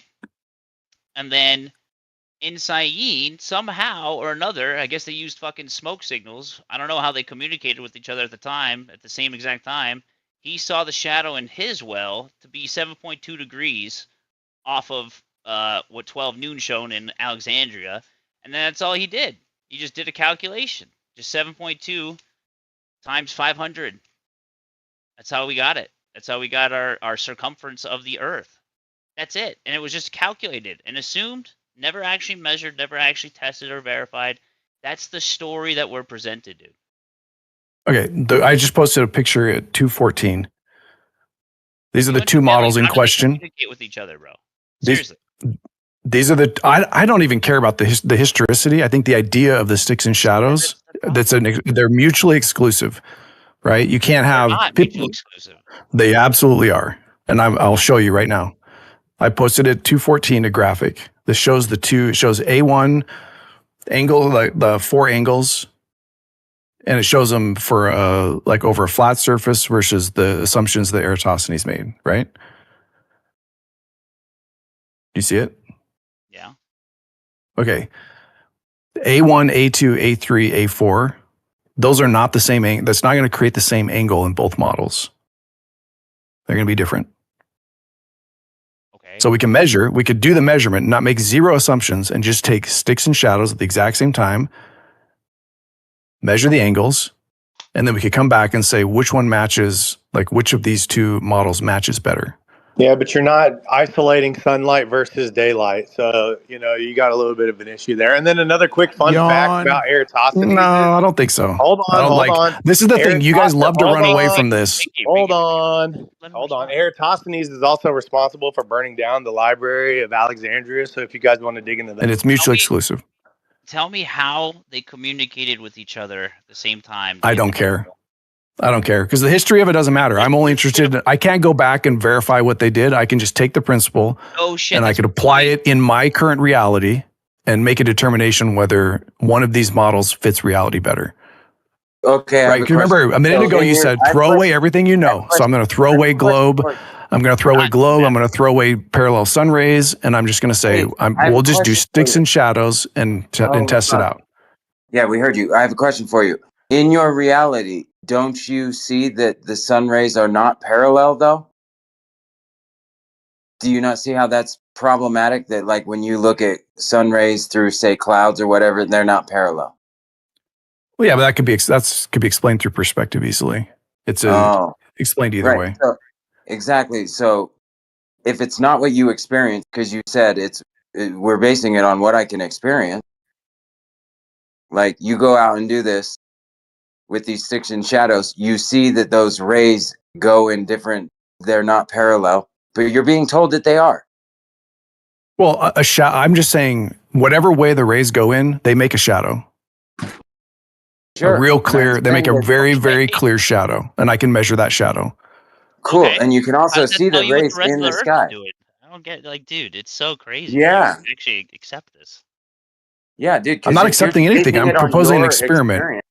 I'm proposing an experiment. Care about how it was done. Like, you don't even care about the story that you've been told about how the Earth was measured to have a circumference of 24,000. I don't care about stories. I'm way more interested in the geometry of it and then testing the geometry to see which one matches. Yeah, you composition fallacy. Literally. Sorry, I can listen to both of you at the same time. You don't care about your own model. You just admitted it. So you're just. I'm throwing it away. I'm trying to follow your advice. Throw it away. And I'm trying to think of experiments that are mutually exclusive that I can use to test whether this Earth that I live on is flat or whether it has a convex surface. Well, I So seen now a you're guy beating me up turn for his it. table. Yeah, he turned his table into a ball using Modelo's. Thanks. I That was guy's waiting for that. amazing. That's where I was going. That's apocryphon. He's done that, dude. Yeah. We could I'm replicate sure that. he can do a lot. He can do a lot with some Modelo's. I've seen his There was math. a lot of Modelo's in that picture. I know there was like it was just all napkins and Modelo's. You guys know elementary school kids do this experiment, right? Yeah, I've seen that. Yeah, they got to get them young. Yeah, Oh, we can doing science also and experiments, testing we the could do that validity of what they've been told. Dude, we can do that experiment though, or that demonstration, whatever you want to call it, on a table, right? With a light source that doesn't give parallel light rays and replicate Nope, it, you right? can't. You can't. You're just You saying absolutely no, cannot. you can. Wait, how do you know that? Show the math. The geometry will not work. You should try it. Wait, you're saying a light source with non-parallel light rays. Dude, the math would just be simple. It would be the curve of the Earth that you interpret would have to be what the diversion of those rays are. So you would just Okay, have to show it mess then. with the numbers until you got. It's not possible. Yeah, I promise. It's telling that flat earthers haven't done this. You guys say you guys say abandon everything that you've known and just test what you see in reality. We're giving you a test that's mutually exclusive, and zero of you guys have ever done it. You just like crash out over it. It's not mutually exclusive. It depends is. on a distance. No, you have to presuppose parallel light rays. Nope, you So don't. if I just presuppose, yes, you do. Yeah, in fact, you just You're told literally me. being retarded. Actually, I Yeah, get why you he calls just you told. retarded. Yeah, Wait, dude. you just told me that they were parallel, but that's due to perspective. So you're going against your own experience and what you're seeing to trust what you're being told is that they're parallel. No, my point of like the crepuscular rays is that it has a very reasonable explanation, and you can see the video. Yeah, Bendy posted the video of that shows something parallel and then becoming non-parallel just by changing your vantage point.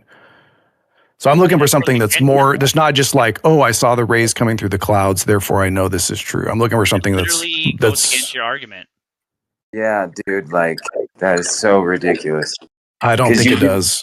You can replicate with a single light source with sticks on your table having different angles. Like this has been done lots and lots and lots of times.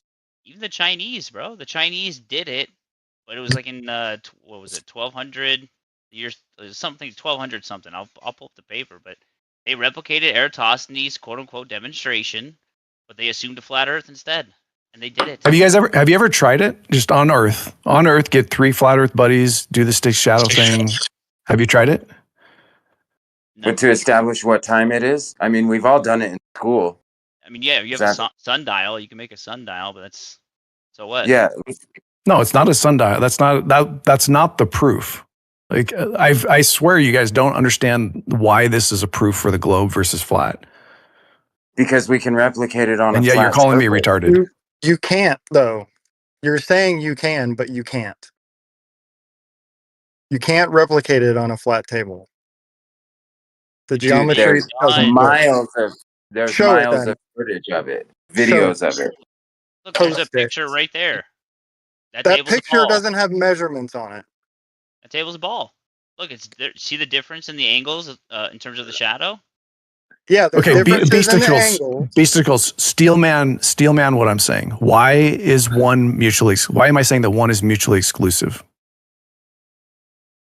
Why are you saying one's mutually exclusive? Correct. I'm saying geometrically, you can't recreate the ball thing on a flat table. Why am I saying that? You can't recreate. Yes, you can though. But like, I'm trying to steelman why you think it's mutually exclusive, but I can't because it's not mutually exclusive. I'll just steelman what you think is mutually exclusive. Why can't you do this? Why are you saying it's impossible to replicate this on a flat surface? Because On a geometry, on the angles. So the angles on a flat surface, if you have a fixed light source, the angles are basically going to progress at a certain rate. Hold on. They're going to progress at a certain rate. The rate that they'll change using a globe, it's going to be different. How far It away? can't be the same. You can put the light source you can put the light source as far away as you want. Theoretically, you should be able to use this method to see how high the sun is, because you could triangulate the sun. Yeah, people have done approximations. Even Matthew Learns has done an approximation. Does that mean it's actually around 3,000 miles in the sky? No. It's just calculations, dude. It's just math. That's the point, though. It's like it's not mutually exclusive. All you're doing is taking angles from shadows, number one. Number two, you're assuming that determines what the shape of the ground is doing. There's literally it's an angle, dog. It's not like, what do you? You're literally taking angles. I don't know how to say it any differently, but the way that those angles progress over distance on a flat surface is incongruent with how they would progress on a curved surface. How? And in fact, at 90 degrees, as soon as you've gone far enough on a globe, you actually can't even get an angle because you're around half of the ball. Whereas on a flat surface, on the flat surface, that you can just keep getting those angles out forever and ever. You guys are saying the shadow is caused by the Earth curving, not that the length of the shadow only works on a curved Earth. You're saying the shadow. No, we're saying the shadow's caused by the sun. The shadow at all is caused by the Earth being curved. No, by the way, the existing is caused by the Earth. Sun is used. They use the sun's crepuscular rays, which mean the rays are not coming in straight. Exactly. Matthew Learns did that. Also debunks you. So the thing is, dude. No, I'm just saying wherever the rays come in, they're going to make a shadow. That's the ray angle that I'm using. Remember Lahaina noon? Remember that? Yep, I remember that. Okay, how do you take angles from the sun when it's Lahaina noon? The angle's straight up. But you could do it at Lahaina noon and then put your buddy in another part, like on mainland San Francisco, and have him measure the angle and see what he gets. And how does that determine what the shape of the ground is doing? Because the distance between the 2 points, and you have to have at least 3 points. Recommend more. You should do like 10 at the same time. And if you're on a flat surface, then the angle, verifying the distance. The angle to distance should follow just normal trig. And if you're going around a ball, then the angle it'll be steeper. The angle gets steeper with distance than it would if it was flat. Yeah, this is just nonsense, dude. It's not. You guys just don't understand it. It boggles the mind that you guys don't understand the argument. No, I completely understand it. Shadows don't determine this fucking shape of the ground, dog. You don't understand it because you can't explain it back. You don't even understand it, Pfinky. What's your argument? Because you obviously can't steel man it. So what's the argument? The argument is I posted at 214 a diagram. Those two geometries are mutually exclusive. So you can measure the angles. You can measure the angles cast by shadows, and to determine whether one of those two matches reality more closely. If we live on a ball, the angle. You realize they're showing the same thing, and exactly, they're literally showing they're not. Not mutually exclusive. They're not. No, they're not. That's showing that those angles are exactly the same with two different conceptions. No, it's not. Yeah, yes, it is. Like that's literally exactly what it is. Like you're actually just retarded if you don't realize that. The measurements of the angles is different. No, it's not, dude. It says A1, A2, A3. That one says A1, A2, A3. You know why? Yeah, those represent the angle. You see how they're further. See how the ones on the left are further apart. Bro, are you fucking serious? Yeah, I think I don't know, dude. Dude, 100%. You guys do not understand this. I don't know how to. Hey, does A1 equal A1? No, we don't have any distances, so it's kind of a moot point. A1. I understand. Talk about distance. They could both represent the angle taken at the first point. Now you're saying we don't have distances? They're clearly not the same shape triangles. If you're trying to look at the diagram. All right, this is it. All right, is A1 equal to A1? They're just labels, dude. Is A1 equal to A1? They're just labels How do you know the on difference? triangles. You're fucking retarded. I'm disengaging. I mean, imagine being a glober and not understanding Eratosthenes after all this time. I mean, you're How just about that projecting at this point. Basicles. When I get to work tomorrow, I'll take that diagram and I'll measure them. How about You that? realize it's not about the Measure fucking a fucking distances of diagram. the like. Why not? You guys are retarded, dude. Why can't Okay, I let me ask you a measure question. I can't- Beasticles, I'll ask you a wait, question. Wait. I can't measure the angles on a piece of paper. Why not? May I interrupt you for a second? Oh, I've great. posted a beautiful picture of astronauts on the moon. What do you think about it? In a side chat. Yep. I think that's the first picture of Freemasons on the moon. What's the point of what you're saying? I'm not trying to be rude, but what's the end point of what you're trying to say? What's the issue here?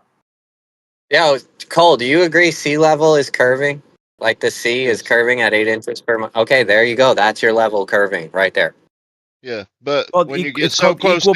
when you get so close together that just like you're building a building or even a couple buildings in a neighborhood, your level is going to be so close no matter where you go from one end of the neighborhood to the Doesn't other matter, together. dude. If you That can't Yeah, we get it, scale out dude. a We get that curve, you it. Oh don't my even god, have dude. to take straight it Yeah, into yeah, account. okay, we get that. That's indistinguishable from flat, from level, dude. But that's not the fucking point. The point is that you have in your model, level is curving, dude. It's equal potential level. Yes. That's what it's called. Is that the point? So why do you keep No, throwing that's it in not our the face like, point. oh, You but it's just indistinguishable, it's bringing it up. nominal. Yes, It's is that the nominal. point though? Fine, go Yeah, tell us more. No, earlier let's we went through a continue whole the thing. conversation. Early we went through a whole thing with Torah where he was like, he talked about laying concrete for an 8x8 shed, and he asked if that was curving, and the amount that it would curve is a half of a micron. Yeah, So the answer is, well, yeah, it is curving, It doesn't but matter. the imperfections. The point is, it is Cole curving ever so disagrees, slightly, bro. dude. Yes, that's correct. No, Cole agrees with me. I would bet money Cole Okay, agrees cool. with me.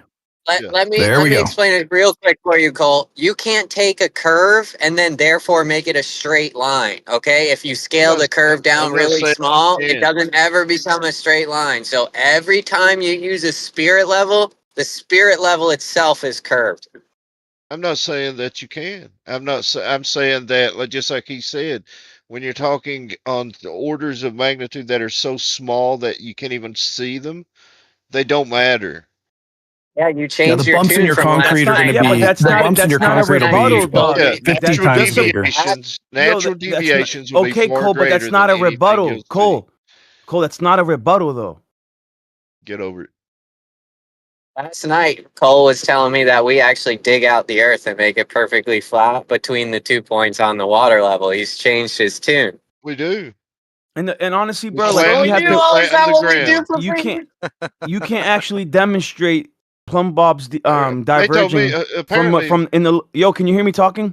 Yeah. Yo, you can't actually demonstrate your model is true though. Even in the local scale, that plumb bobs deviate or that level isn't truly level because the tolerances are so great or so small.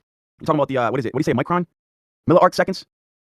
What's the metric? Over 8 feet. I mean, it's bigger. Over 8 feet. Over 8 feet is 1.5 micron. Over 8